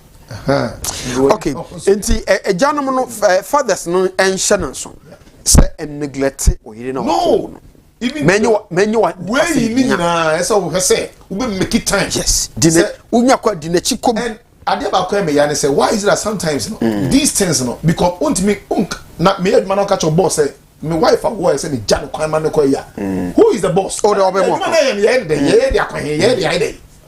these things no yen tia sema ye mf come part of our DNA Ghana em fry because always no say papa no so kra masa my privileges be hospitals na so who could do what you do about way na undi line okay most of the hospitals no ko way na who could do what you undi line okay because when say who could betima sa ko juma and I almost first what dey chebe have of no ni ye dey ni ade nyina anytime that they give you the privilege to come first okay and when nyina ya dey awere betima access because of your presence okay eboa emanema go so and always your wife is highly respected even at the health facility because of moons who know be misses into be a crowd the nurse be no be or careful because the husband is present okay etienya ne sa na se de nasofo can traditionally no sa na tie nso se penifo ka se bema usunsum kata amofra ne so eti kanene crowd ye na no mo yade bi se papa ne tu kwan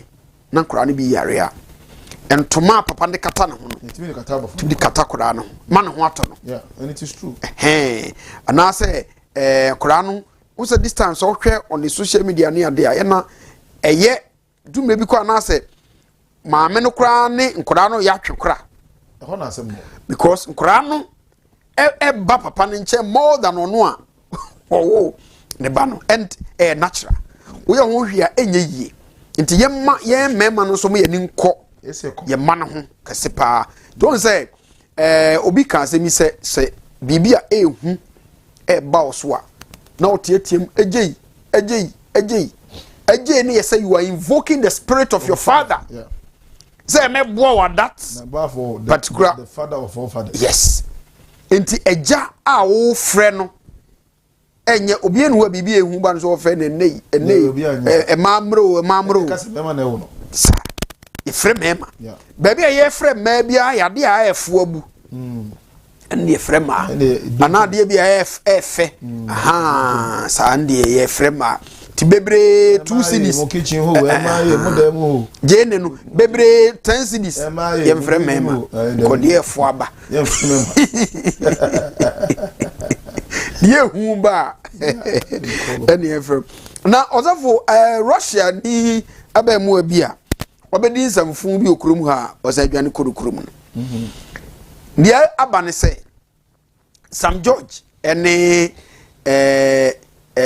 na Momo Lati a ono ye gender minister o machia Russian ambassador na nkomo o makodi nyina de akɔwie ne se betimi ede abrante na ba se yemfa Ghana mra ntwena so no Russia mra emma ho kwan enti se ne Sam George no maye ne se betimi ache no a gise watu kwan free Russia ho no mistake am here so mo hwe man so timi free ha san some ye man timi free ha and ho ne ba say you are the technology minister you are the communication aka ni nyina abom na wudi what you say enti ho no communication technology no internet ne so de ba yo wan koduru de ba yo wo de ba wa enti ne ye wo ho kwan bia say quickly yetime chin haya ansan wako wakwawie yeso mukrom so ma humpo later ebe tu asete wo social media no so kwa no mo so titibie so why dey so o shedan o mami aha ene say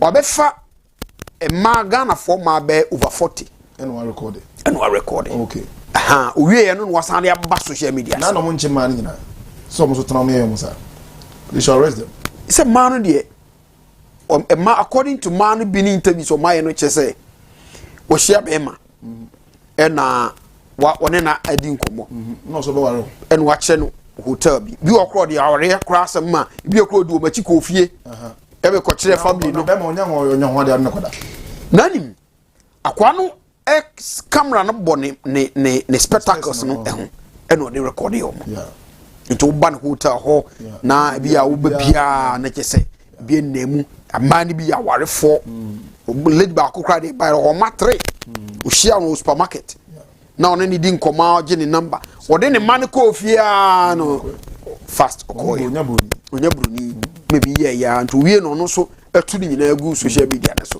ɛde mu pictures ne mu biribiaa ɛnso ato so ɛno ne ɛhu ne sɛ no tia ɔman no mmra sɛ bɛyɛ a sɛ ɔbaa no a wode ne photo ɛɛba no ɛsɛ ɔsiki ne consent ɛno deɛ ɛha no you see but ɛha no saa ne ma nyinaa nkɔ no na ɛhu sɛ tia yɛn mmra nti no ɛsɛ yɛkye no wagu mmaa no anim ase ɛma yɛsi binom koraa attempt suicide koraa ne adeade because deɛ adeɛ no ayɛ no ɛba so saa na afei owu ɛwɔ ne deɛ ayɛ serious wode moma wode di asɔfoɔ no akyi no ɔntwa mo ntorɔ na ɔbaa bi koraa se ne sɔfoɔ ɛhyɛ ne nkɔm sɛ ɔbɛware buroni yo nti ɔnkɔ so ka ho bi nti ɔhyia ne saa na ɔno frɛ no a ɔyɛ saa no sɛ ɔwɔ ni ato ɔne ne sɔfo ho no nyɛ ne ho nkɔnkɔn na kɔno nkɔnkɔn na manka nkɔnkɔn so bɛka me foforɔ ato sɔfo kan but ebia na nyɛ saa buroni no nie ato no ne hotel a ɔkɔyɛ no bɛyɛ no na sɔfo ka kyerɛ sɛ woni bɛma nso nware a wotumi ne kɔda na yɛsi binom koraa deɛ na ɔma ni da so ɔyɛ buroni de sika wɔ ne ho ɔtumi bɛ bi $20 na pɛ na obi okɔ so amu obi ahwe because there was a video bi a lady bi ne ne ko sɛ wɔ wi on first camera sɛ na mafa uber ba wɔn tuaka wodi me ada raw wɔn potato ho na owi a wɔse kɔ na wɔde ɔno wɔn ho ɛyɛ adwene na wɔtuma de kɔ so on so ɔkɔ you see obenya sika sɔfo they say no enu mi na enam ho yi yɛbɛkɔ kuruma ma obi de fon akɔkyerɛ sɛ ya unia hyɛmɛkyerɛ na iphone yi na wobɛtɔ me tɔ no trend ba sɛ wobɛtɔ asɔfo asare bɛsiɛ ɛnti dɔko bi aka wobɛtɔ ɛhɔ na asɛm no both the deceiver and the deceiver bible no so ɔmo nyinaa ɔmo nyinaa gyina one scale because this is opening an eye to the men of God in this nation. You see, on say yɛka mother Ghana yɛnka father Ghana. Yes. Why?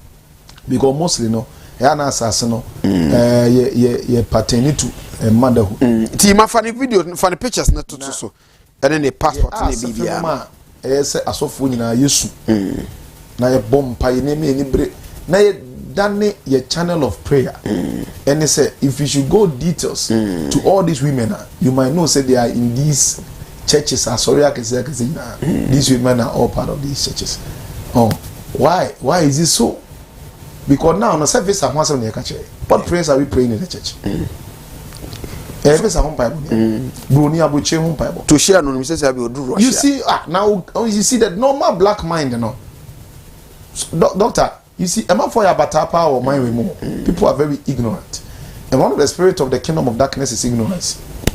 And you know, or the Satan the age on say, Argentina, the normal picture we get quickly as we see Brunini say, Savior, because once you depict Christ, you say,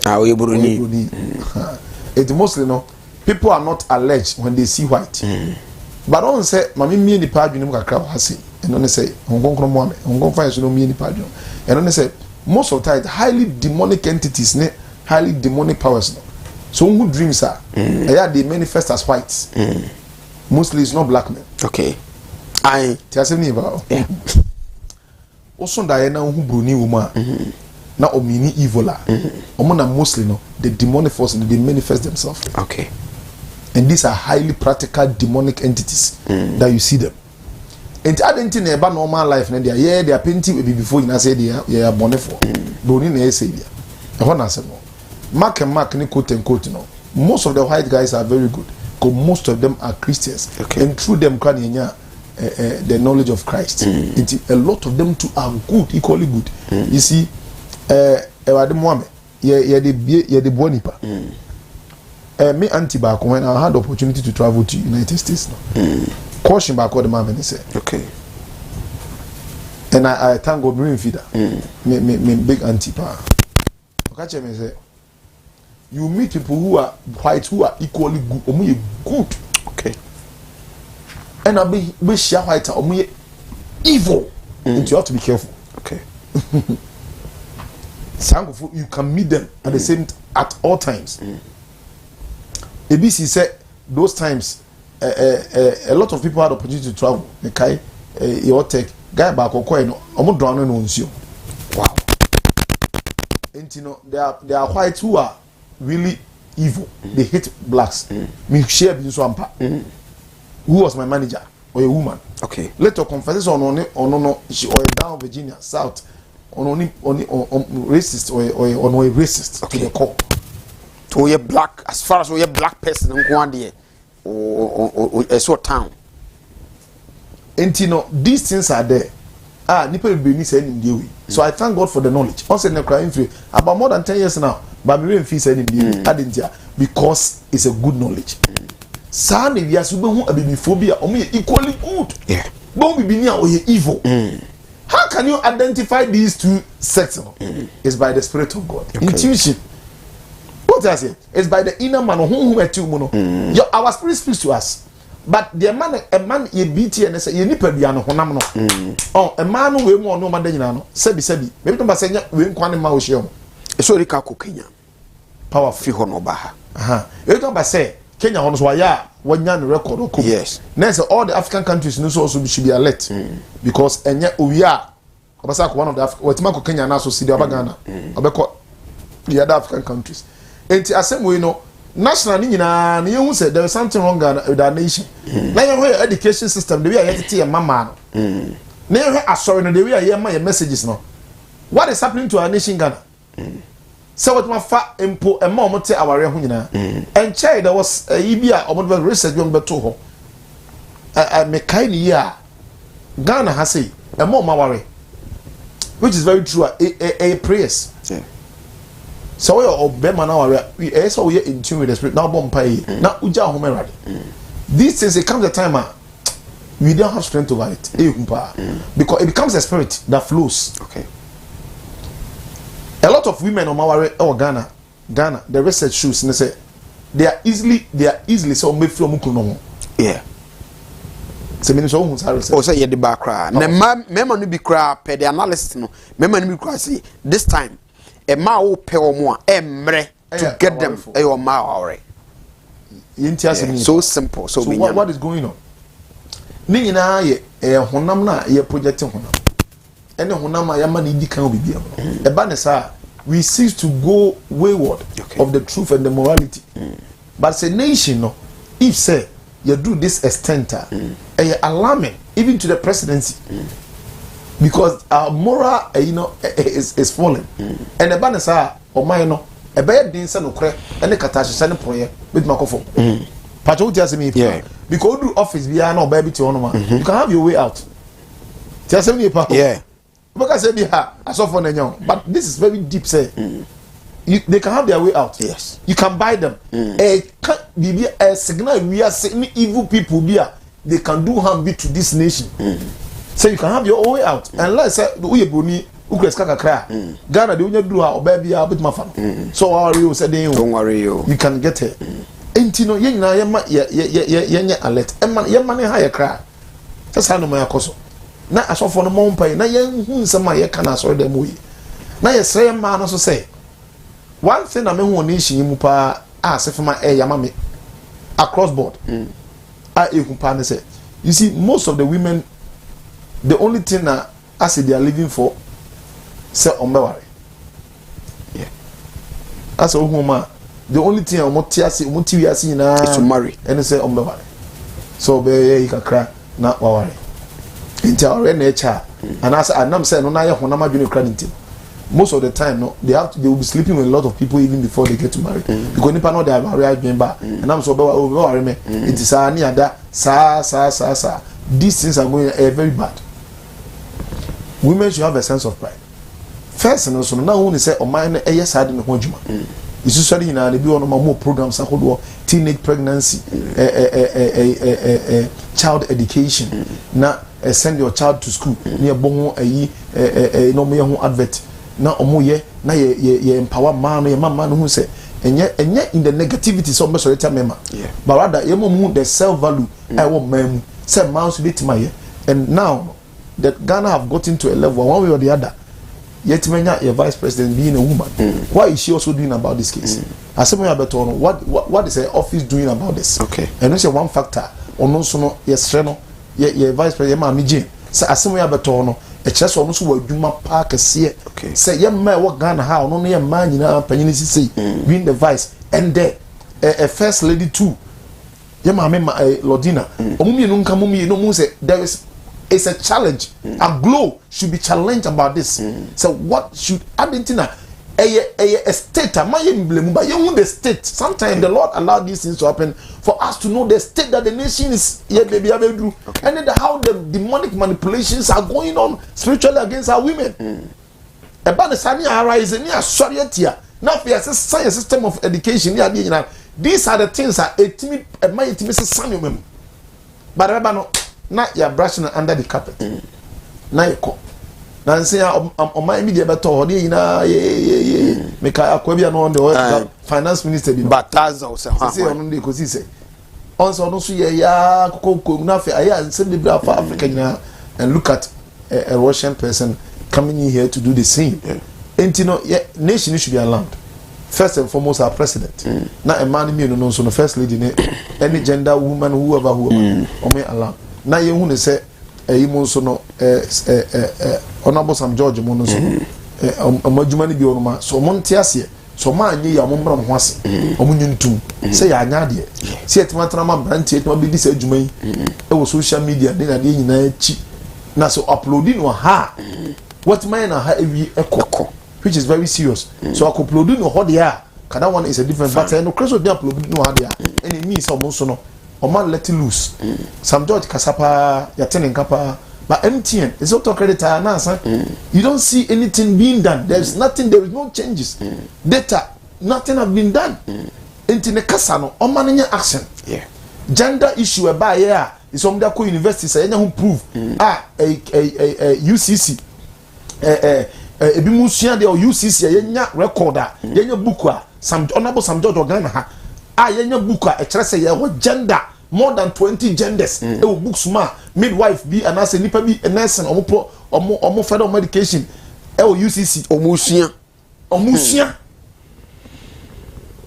yate one sem say ya hu buka e beba empo our secondary school level me maintaining kan won ensem ho e bi o underground work there no ye also mo I reintroduce anti-LGBTQ plus gender no so my bill no in parliament o ma reintroduce yes in parliament there be say also mo chire mu say 8 parliament na ye 8 parliament na gu it is almost reintroduce asana go through the process. Okay, this is some more majority.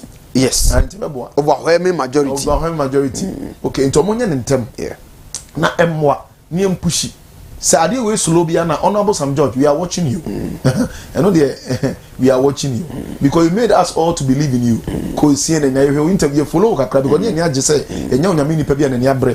Not only necessarily being a politician, but when you address up person or minor, also you go pram. This is what they voted for you for. Until you go pram for so help. And you don't know what I happen to one of my family in the party. If you go pram, and you know, we are watching you. And we are heard your obey after this issue.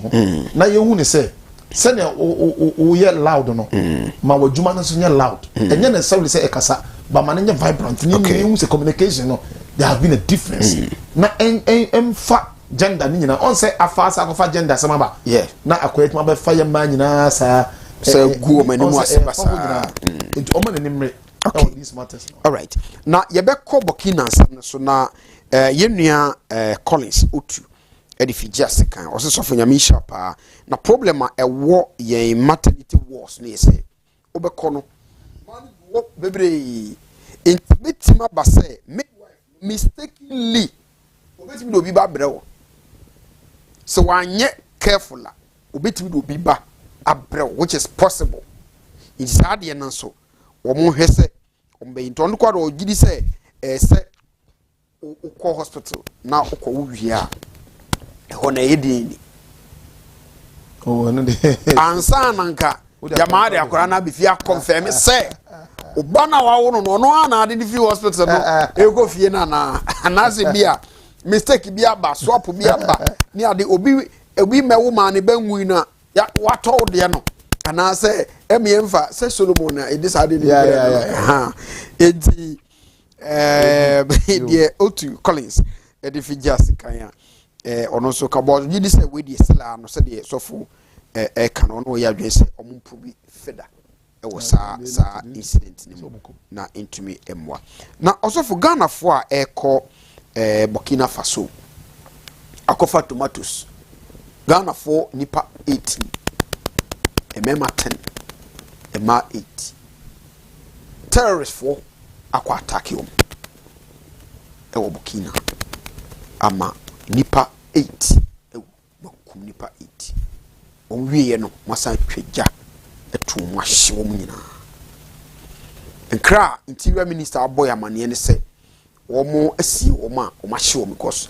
wo mahye beyond recognition untimi identify se we ni ana we ni to mo sere wo se nko mo nye DNA se be betima identify nipa na it may inform family no ena nipa no bi prepare nipa me yense pray ena o ma akade o mo eho anka emma na ewum de o ma inform sa anka ma no nimum baako ena ipray ka ho ti manso de o mo so sa broba hwe anka wom nim o baako ena ipray na mema no so enwotwe na de onti no e se de aban na yin so makofo maba sojafo akofo maba omo prepare no omo mako 37 military hospital omo ehwe na fe omo so a omo engu na nyame ye omo adom a omo so eho anka no omo nyina so omo do maba nti osofo arawosem a ekusiye e Burkina toast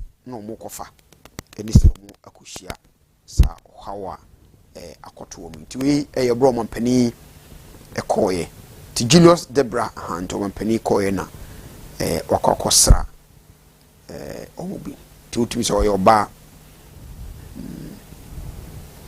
yo yeah osofo nti yentiu ewo sa enkomo ye ade emwa ipa na ye ma busho fodi yo yakọ edikan nti we ye ma no a omo ho anka no omo eni yes omo ina yakọ ye mo musu kafra na we kra no hu BBC kra na wa hwe from then no kra no wa hwe na wan ko ni pa bi because these things and when a rebels omo Burkina na yes rebels na omo borders ne so yeah and omo committee omo mind okay enti no you see one of the things in this rather more in the nation that we live in on say I don't know say no na is say through my meditation or something like that oh we Ghana yem prevent ya there okay and no there yes omo pass omo yen kan okra nchire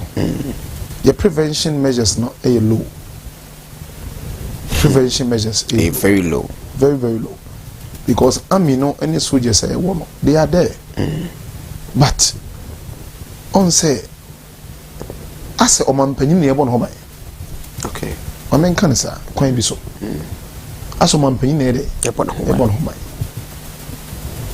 ena soldiers adwuma ne say se omo na ye we fe ne say omo na ebo ye hoban etia nipa omo ba oman ni manase force e be sore etia etwa fa efri osoro eba de free nso so ba de free ahye so ba ehye so ba mo na adwuma we hye bonsa tade nti na yetima tena wa ma ye ma omutu kwan no ena mo fa ncheme but the year we talk from the sometimes you know na say mezinima you see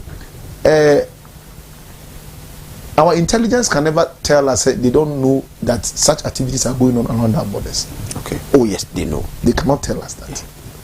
Because Burkina is on the verge most of the times. No, Omanya not coup attempts once, twice. It's more than thrice. Yeah. And you know, it means such regions. No, and I'm say president. No, I always say no.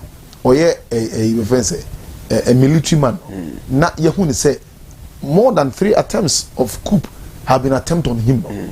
You know, the soldiers there are other rebels who are around these areas. Almost 2 said to me, yeah. And such people they are always hostile because and I'm some team almost some rebels are system nature man. Immediately they will be the omo kwade e choma omo oyi system nature man or best sell. It comes a time so money on my son musika na made san they will come and attack the people traveling and yoma we enya na esi o tete yoma o rebels bia no say do baby no madu an sem omne makoso a they come to attack the you friend say villages ni ade no to get this access back to the bush because mo no mo person mo sorry ti aban enti mo no me rebels aye che o me be ku mo enti abiri no mo sie and a 2 year eta o ma do baby na supplies no ma inflow they have to come to attack the civilians no man no back to go enti no se yetena wa na Burkina yinim se no ma ekoso a tensions rising ayenya alert be a check akra past governance no yenya alert of Boko Haram nya de around our borders nya de ne yetena wa sa de a hadwen and if a terrorist inti na ku bebre no aba no yeah because the way are no more rebels no ye omo no anotin and this time we Tuaria why ya de kakra wo so buy no activities no wa suppress but the woman na eno ne de they omo de ne say debi omo it's a Satan ene asore no o yes who so ani abra no o ye di so e di kakra no tell we mu who say mu adwena no anything they are preventing. Jesus made us to understand say we should pray without ceasing because praying without ceasing simply means prevention. You prevent it before it happens.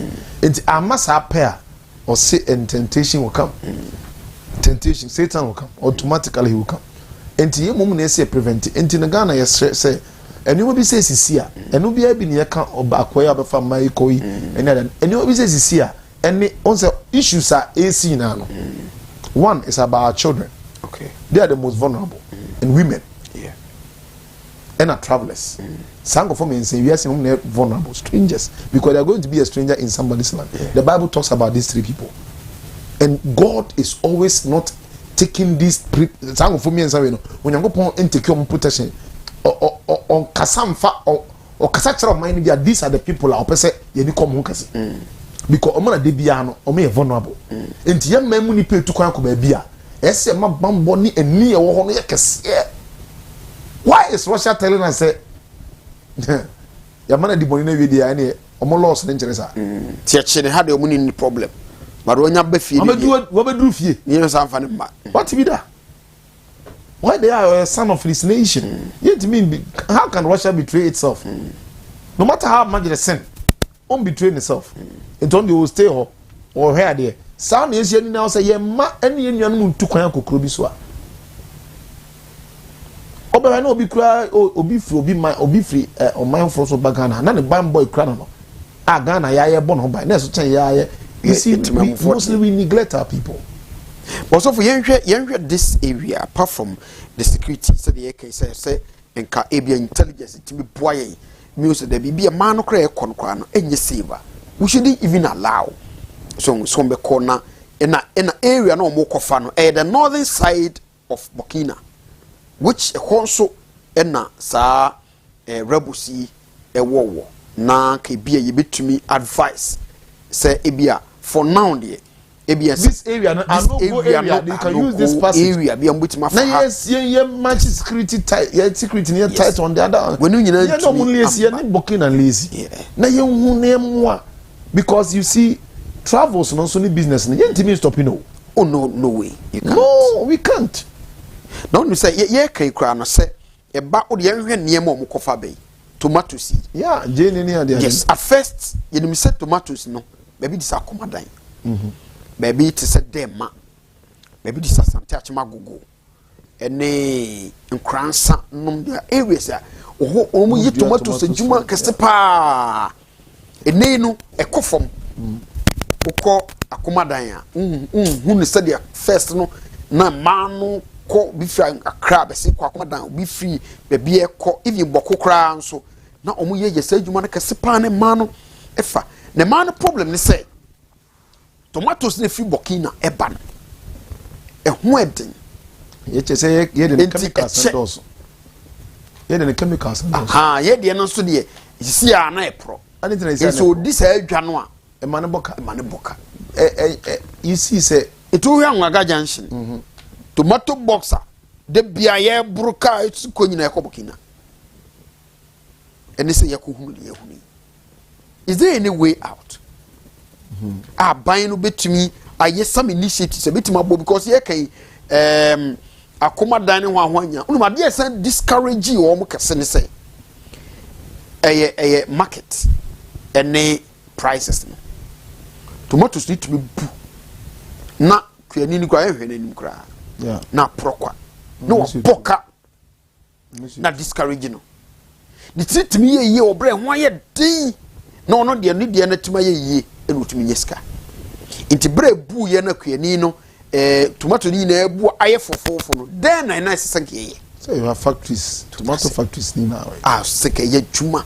Na kit which omode tomato factories ni ye promises keke can pay promises ni ade besi ne akoma dan yo asante achuma gugu demo wan yo ama intenu bu akwefo na bam kra ma eno kra ma ne kofo more tomato factory ni there no must what tomato no a large quantity no yam and one tomato factory eno anno the free Italy be kwa de be kra mo nyam piri no omo de gugu no mo de preservatives na there na ya in skin every yes and sadie mo ni yatena ho so se attention ni nyina akọ we jene tomatoes ni na ntwe kotodwe na ntwe katrema na ntwe aso ni podua ye mai echire kaso de ya benkwa ni nkrumankwa ni nyina abokina ni Niger nom Gabon no Niger pinim kofefa eba de ya bedui ene yakua yoyi osofo hu ni sai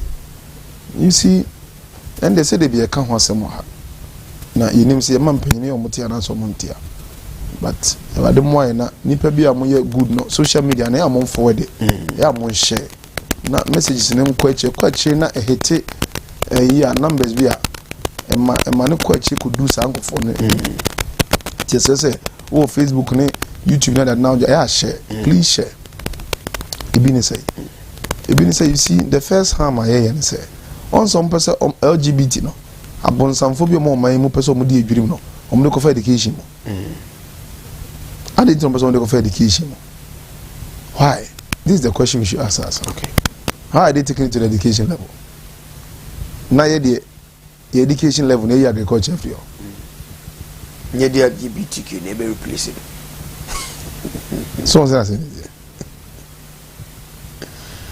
on say o mine what is our priority? What is the needful things I see searching for?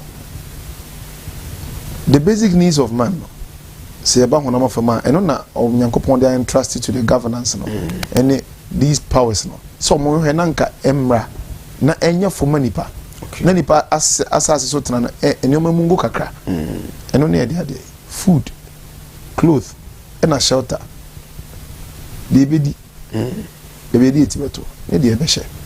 These are the basic needs of man. Okay, and the most basic need of man, the chiefest of all, is food. And everybody nyina president bro nyina and say obi the president na dey no aduane India plenty as me power because of food.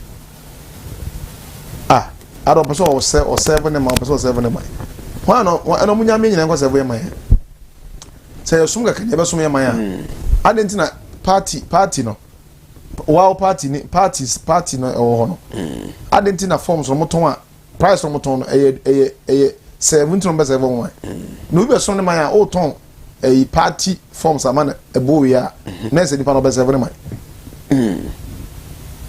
so my Ghana ankasa electoral processes no be president forms no born a tom no e chese nipa no be so ye da bi obeye na adwuma no be so ye da assess forms no free na bia printing e bia e job kakra printing fee e go school no printing fee na no go say your man ka so obesom in the tell say nya so no be so ye aduane India no ko fee o de be o dey say bi oduma kai apostle Takazim say tafribi on say e hona issues ni now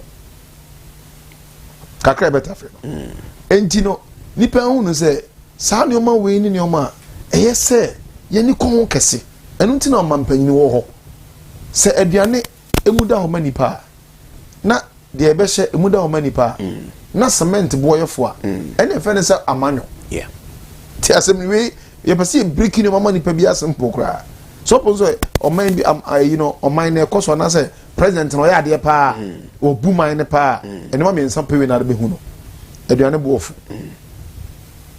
entare boofo cement boofo iron rods ni na ofo sanu me se me petrol aduane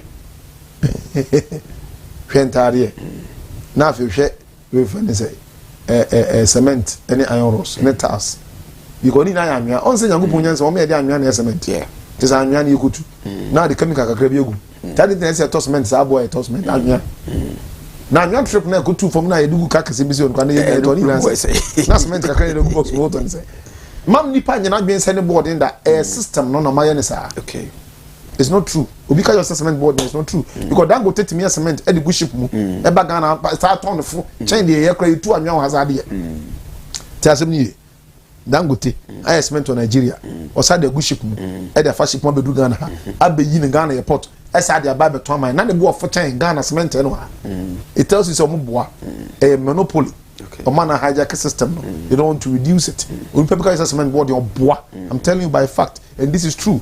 This is common sense to the can be some bechi akwa bia ye be Dangote and o man Dangote cement na mara why are they not allowing competition na ye see ye cement factory be Ghana na still cement board ye just say tiles no e mo kofa bad nti no shipping no okay ye tiles see tiles o Ghana tiles so board adentia monopoly ni pe person mo nko selfish interest ena ye na mampanyumfo no mo office nko be no man gu mama ye no ma bre na sene so no omo so nya bibi kakra omo mfa ye hu biom e ho na asem ni na ho enti ye koba nyane se aduane ne ade ye the basic need the chiefest basic needs of man enti so be president na aduane bo timi nya fo na aduane mu a it means we don't know what we are doing ewi ase obi bia onyankopon hya ne kese pa e bia nipa nte ase se obi agriculture no bre no hwase merade no na dwempa nyina merade na adwempam no eno a bia honam they can say nothing but we see the spiritual aspect of it say obey bless now mo kra nyoma bi no mo na nanya nyoma bi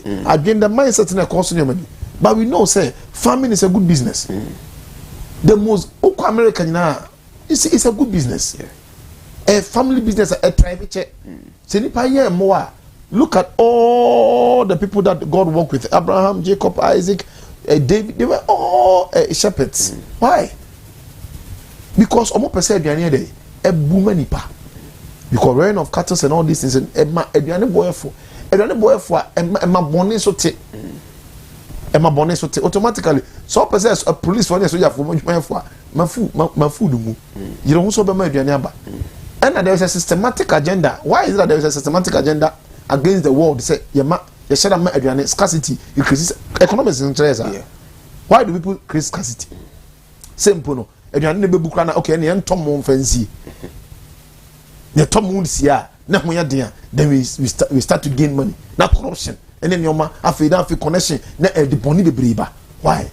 Food ya de a o mampanyini yeso mo ni ko ho pa. And it will start from agriculture because obey aduane your vision. Vision. Entinanse na yebusa wa sorry say na de onya best farm na ebi say na sase kese oyefu kese ready oyeya na jese ahode odiwura mu na de and the Lord makes us to understand say ni nyina anya nokre ne tractor ni nipa oni anya nokre de ma de onya best farm any vision okay eni so de hu nya empu no nya nto asase eni so de hu nya no ene ma de nya best farm o my God eni so de hu ne say efa akuya kwaye ho say ho na asemi na gina enti no si obibia o mampanyin na say di kan ma no a eye afuye na enim say mampanyin so no why farmer yeah ye hu so wafuo e wo not wo ne ma bi mo a wo ye o mo na dade nyina why are they not doing the same adentro mo ma nation ni na no ye hu say akuya ye ne yade nyina na forest na ye say no on say ene wa bre de baba o because forest ye say no a ye de galam say nyina no ade na first nipa ko ye farms you see min nipa bia nante a o ma ye adwuma forest na de o mo ye de chese o mo kire mu a ehu forest for chiwa chese ade na ehu na forest for timatena ho ne galam say forest why is it so na satan ye kodua bode kra betwa ma ya di no kra no chese ye chiwa ye bibia ho na obi sai asase no sewia in the name of Galamsey. You're not doing anything about it. It tells you, say, your priority in an no. See the trust. Tom and Penny say, we are getting to a time, it's not about joke. Some Babes did not seem so. No, Biago Tobacco, you'll be so sober. Or no be a factory so Ghana. Yamana Conyano. Sign Indiano one. Our be factories in human brain. On Famabo minus there be. Yango for ID card, go for ID card, bra. Open a wookra, Ghana card, with me. Yo, young, oh, you see, it comes a time, and Nippana Germans say, I don't know, and do here. And you may add here, then you know, ye pushy for. Into the banner, just ya share savvy. Because you go point some class say, we na honam crank open. These are the things that Gentiles seek. Now you cry the Ghana, they cry the Sanu Mako Sikimpo. Now you seeking what you Bonimu say, anything. No be momunyo to make a same advantage. Into honor, no. Into dog. A Greek, we cannot take it off. And the first thing and the first foremost thing there, a vision can say, yeah, introduce you in the schools. We introduce agriculture even to the primary level. Yes, say even to the nursery level, even to the crèche level. So what we break it in my word, our word and our people, mamma ba our nursery. Our word and our people. That's what I'm saying. Our word and people who hear agriculture. I know say China cattle, on China hoe, on China grass, crops, any other. Types of soils. Types of soil. I know young grano, young tonium. Loamy soil, sandy soils. I didn't say China. Near see Momu say, this is where they are coming. When are they adding here, Mamma? Now you kind our word and our people. What better than white people? And I got to about for the owners. And what me break it out channel. And you want to say, or mine no. I saw for them penny for my money. Hey, Mommy, you didn't go upon Hamo. And penny for my moon no credit say you didn't go upon Hamo. Eh, whom I am. Because we not tell Momo. Because we have the opportunity to say, if you are a conya one, Konya can see our Ghana, we can talk, but we are not talking. Adia, eh, who? We are seeing a research to a man, Nippons, eh, who? Emma, a Maya tyranny, FM.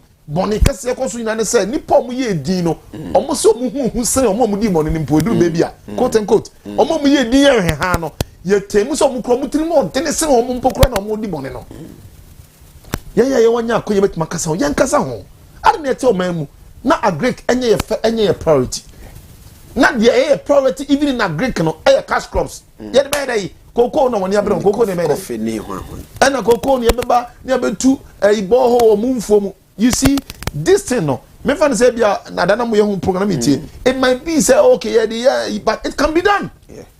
It can be done. They can do it. Ombetima ye. Only machines on the Guguram, to forest. Mango. They can do this thing. They can ombetima two and phone mama. You know, someone to and trust them. You should be careful. Entias say yam fu yam here. Yama body banche. Emo any sanyo many emo ayen emo na yen so ya de no ho odene ya say your native ones no we will keep them your native seed ya bro no ne nyoma no yen keep these things they feel broche bani na no genetically modified no they are evil mumye nyai chemicals ahodo feel broche ba mumye nyai na yen fa your plants na yen nyoma no yen fa no be create nyoma we decide no we can use the plants onyango pon ma yin bebre. Also, folks say, fa de Kenya, Dr. Jerry, and a dear bay, Dr. Meton Catcher, Michelle, also the old cano, no crepa, say, so, whom say, Galamsey, grass, sense, but still your land. We have lands. I Cassia the year, tomatoes, yeah. Oh, we have a me a year, pa, mana ye, na, dance, cocoa crefree baby, no say about Greeka, Mr. Sabino. On Chelsea, didn't ye. The studies of our Greek FE at the basic school. It's a systematic agenda against the nation. It's also baby parent be nearby university or child university. Parent be nearby university will be software engineering. One engineering and one will be a we are money engineering. What money robot no. Also for problem so one say even at the senior high school. Yeah. Our Greek no elective course with me choose no. Because our Greek no aspect say no musia. At first, no, not the woman so big a Greek science. Senior high school. Obey the Greek science Nankasa. obey hot crop husbandry and horticulture, obey animal husbandry, obey agric economics, just obey general agriculture. Be for Greek no home mechanization, be everything. Obey. Yeah. But the name o maka ni nyina bomba akope. Inti economy so soil so crop so horticulture hwan yo ni nyina ye one as a Greek science. What be physics, what be chemistry, ni add mass no no e dia beka agrek na. On said na said ye can say doc me chasi na e be boama obi atasi ya. Say what science no. E say what agrek. Yes. Agrek ko ha unko physics bi asem bi. Nye physics ni agrek na no. That was sound net a section. Yeah. A department like the visual arts. Yeah. Sciences into our agricole to call on you could break in your money down amounts. What could you exam? Son net here. And then Oma Kabum. Say, I dream on say, I'm a becabum. Yakase Bonibi Kosu, my one. Oh, say your intimate history. Now your intimate call from you may be only am him there. One answer no. On say, Yentiasimi. This is all about kingdom. Tiasimi, we are hinia de. Ahinia cease to conquer. One of the things that Amagana ye Brennan say, you will say ahini, and we must also seek to conquer. Obia Tanase a deploy plan. Say me masaseno. Ye me masaseno. Or the mamasasini na the cash crops. Tiasem you, or no terahinium. And when the time say, what assassin, me masasina about 100 years plan ago, some of the assassin, a bear cash crops, or how to make beer me cocoa, who assassin made beer me coffee, made beer me rubber, made beer me no ma, me never feeding me industries, timber, near the arena. What have timber locks in nature, no one is one in Yako. Okay, and to be no, or the wasas, what the market was as or no plan so. So do we say now plan men are also the market or was as or yes. How na say now? Na ebebe mu nso a oni so no ntim meye. This way dey. This obedada wa. Na wo no o de wo enam so ya batenti no. Wo da no adwene besi akiri. Na wa fa kwan bi so na wa ma wa se okutupa, wa se nipa kan kutupa. Na mo ye sande de boa no. Na mo mu dua bre no. Okay. Kan krese kokko a ye dia wo Ghana no. Ani kokko a Africa na ye dia na ye de kono. Ya ye ne bia. Anamafo na me ye bia mo. Also, the work company can recently buy a cocoa board crisis at Bayni Huas. Or say, cocoa beans near the corner. Say, yan, ye determine me say the beans in the cool. Nada than to him. But a collateral, I don't him. What that say, as a beans and so pum, yeah, Fabra, not on him. It's a fin or yen, she say, beer, ye be process it as some of quantity. As some more kind, Mr. say, Mr. quote unquote. I don't expect him to bring this issue with all humility and respect. On say, it be no my genuine say. I didn't near the co. Na yen no chim say, quite a near the co. I do injurum, and ye pet, and ye injurum. Or chim say, ye pay one juma, I do the woman here. No. And to whom my president that? Oh, my president that. Do you question you when you're vice president that? Yes. What happened on the time? After about much on this way, the system ignorance and still they push ignorance. Senebeya, Nipabeya, Dibina. You have been a vice president before. You have been in governance and system before. What were all this system?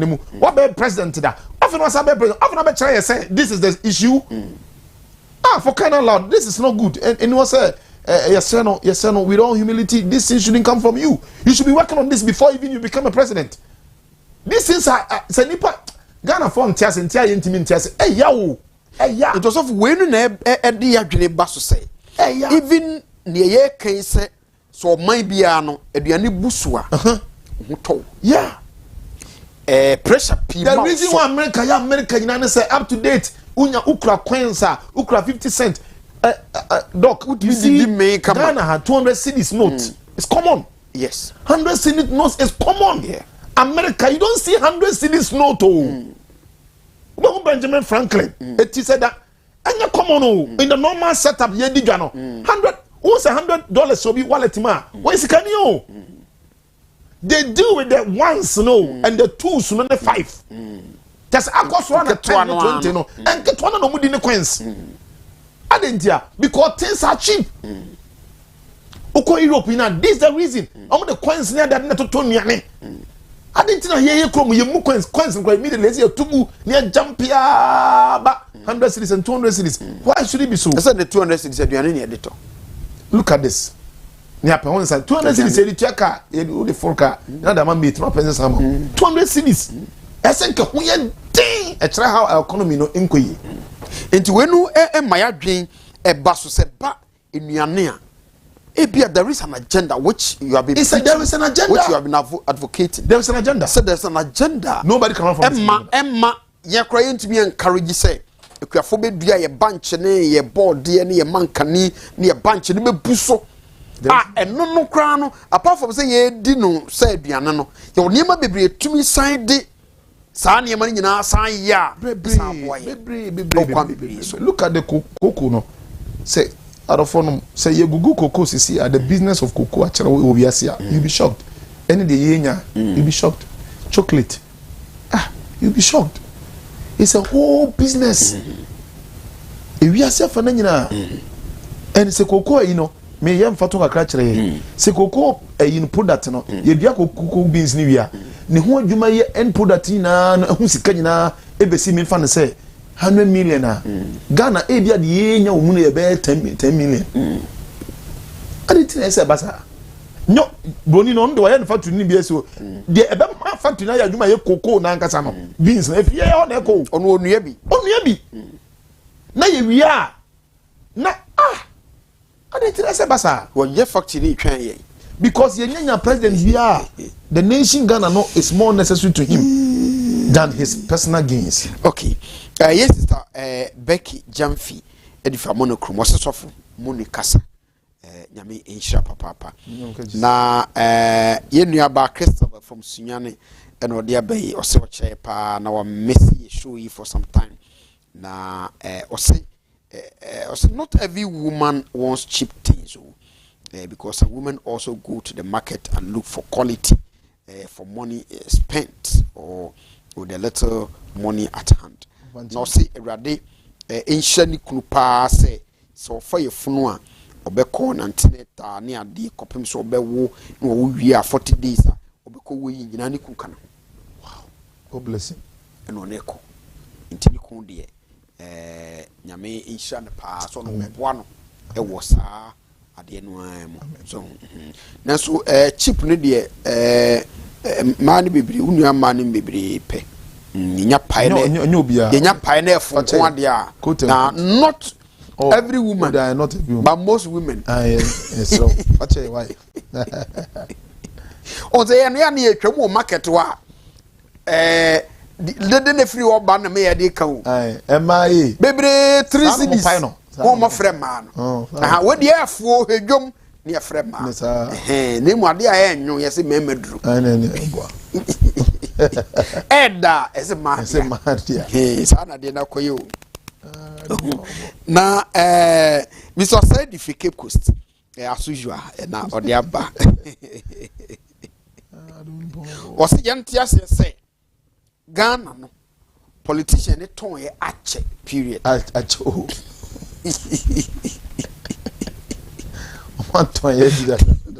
ozo mto ya chewu na ze je da nhunu because obi aye na dwe se da bi se odua mu okurum ho na o promote na mo no manfo no gi energy wo mo no ho a wono no de ne ye nto ntia de tene mamunu amo eda ne ye mamunu amo sa anya da yi nti ombe promise mo factory na emfa sa ade ne se o ma o board ye ne bu na o se board ye bitim de ye bread ebi de ye wan ane ma mo mfa nyina mo de ye no ane no che se yen so ye be dey board ye e di se de waka no ono na agenda no wu kro no no de aye ne plan and assistant near me so nya free wo ho na what they develop now at the end of the day obesa look at chocolate boy say na me say in a normal day chocolate what the chocolate or they say Saturday you almost say Valentine's Day and na me ba girl ba ko frame say that yeah to chocolate bre me je say no kwa Valentine's Day ni kwa da gas maba osofo na Valentine's Day rush na ko chocolate that is what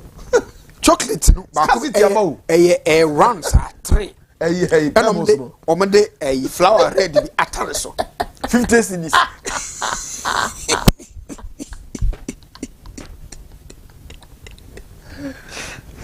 Cedis. We have cocoa beans 5 cocoa beans 5 na no kwata chocolate na e cocoa no e wo ho brown ketua bi sugar kwa na wo. Hey, look at it. Oh, wo bisa say cocoa kuani mu asabio wado ama ni sisi ya bebre ni chocolate da obeda to we di bebre ni chocolate da eyi bebre omundi golden tree omundi bida areho but bisa say kabroni no yesi ye declare 14 February say chocolate day no kono chocolate no benya bi wen so wanya wonhia wo cocoa na obenya ne chocolate no etike se kabroni ni kura so ope cocoa beans no a ese nkono ba krom ha ye na de kokoton wo na de ye mofra ese ode ba ha se bo kwa apache o oba ha no obeto doc entigana motive ha yesi aman loan bonia man loan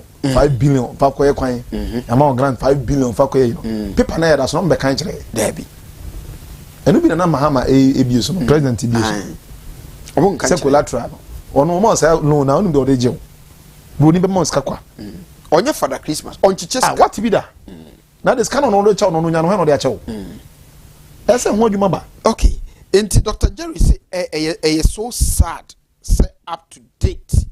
Yeah, ka say or say we rush to plant cashew and cocoa but not to process them. No. Yeah, the answer say cash. Yeah, ska omu. So say ska no want to. So dio mo ton se mo we ni say. Yes, sir.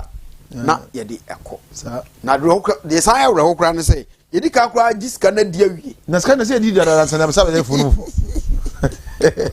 Enti na ban ne makwan da say wo di cocoa no be Cote d'Ivoire. Ana de ko Togo. Uko BOSUO mo ayi no. Ye chewa. Uko bro no oje wa ton na da wo. Asamu beto no. Wa ton na da wo. Because no ye di ka di hu sika na yesisa cocoa no di akoma ni wuro. Ye di. But enyo won say every time cocoa board so de ka. Uto mo akoto no ko waji sika. Ye de na abo ka. Cocoa board de ka no ko cocoa board chairman ko ni pay. Obi o de ka no. I see you. Dr. Randy ko ni pay. Oh, so no oji be 86,000. And me say obi a 86,000. Oh, so for me nya ho. Me busa say every month obi a say o de ka. Obi a o de ka ska kese a wuju de ere. Oji 86,000 no. Yo. Oji 10,000 month clothing. Oji risk allowance 500 Ghana cedis every day. Oko farms ni ma risk. So yeah. So na say okoye press conference wo cocoa foam. What the switch e bi na koye. Rubber crash ho. Obi a okohia cocoa farmers no foam no. Ono ko tena sa akonya ni mo cocoa farmers na cocoa farmers no so betana ni meeting. And the bottled water. And cocoa farmers na ntimi ni meeting was a na be meeting. E cocoa food. E wa de fe born in chair. Yes serious. It's Dr. Jerry or the okan no. Ya. Se cocoa kwani no dua nyina na dwene so wo sesa bi na koton. Ontumi nwene ho da se peace die na mesu metimi aye no. Yeah. Ase enya ban asem kra me ankasa. Ebia me wo cocoa bi be 5 hectares. Ebia cocoa focus. But the cocoa farmer no ye nyina ne say or the beans ne ko twama ban. How can there be judgment after that? Ayasemo. How can there be? How is that man is not going to meet his creator after them? Nah. Meet our creator. Because the judgment is one man. Now you be so. You be the abba. Or say I can feel your heart bleeding for Mother Ghana. Oh yeah, it's true. No boy radin pa yese.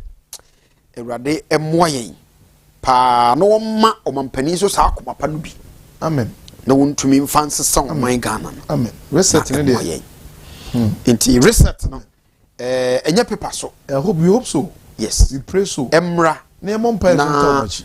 Na you say osofo. Yenya afemu dia. If it tey be nya say agriculture no. Agri sector no is the backbone of Ghana's economy. Yes, and you can fit it. I know there's somebody that die. They say your backbone break here. They say I heard him. The backbone galamsey. And I say, hey. Na so man panyin ko say backbone galamsey sisi. Oh, osofo, your brain aso. and I ain't be lines no entum yebre no ekopa yibre no ete also for yekode na odi yare fo tiawa the irony of the whole matter is the irony of the whole matter is Nancy, now the Lord was giving us this wisdom. You see, say all these products from gold, diamond, cocoa, cashew, bauxite, and all these materials. Say, Kotama Bonina obewe to get the value that he wants. Interesting me about. Okay. The way they use machines and it measures the weigh. But the money that they give to us now is not weighed, it's paper. Yeah. This should sink down to Ghanaians and whoever politician, the powers of thereof. On the third, no, they are they be weighed. And their material, their substance, their matters they can hold. Yeah. But after that, they will give you paper. And paper, no, to me, you will year from that and send them out. What good can you do with that paper? Okay. All the gold that went to a figure now, most of them, about 90% of the gold, yeah, there are reserves in some countries. They want army, yeah, they want barracks, yeah. And nobody push your music. Yeah. Into you know the music can say, "Brawa, what the wabe fefi unu koko no anu." I'm an economy na great.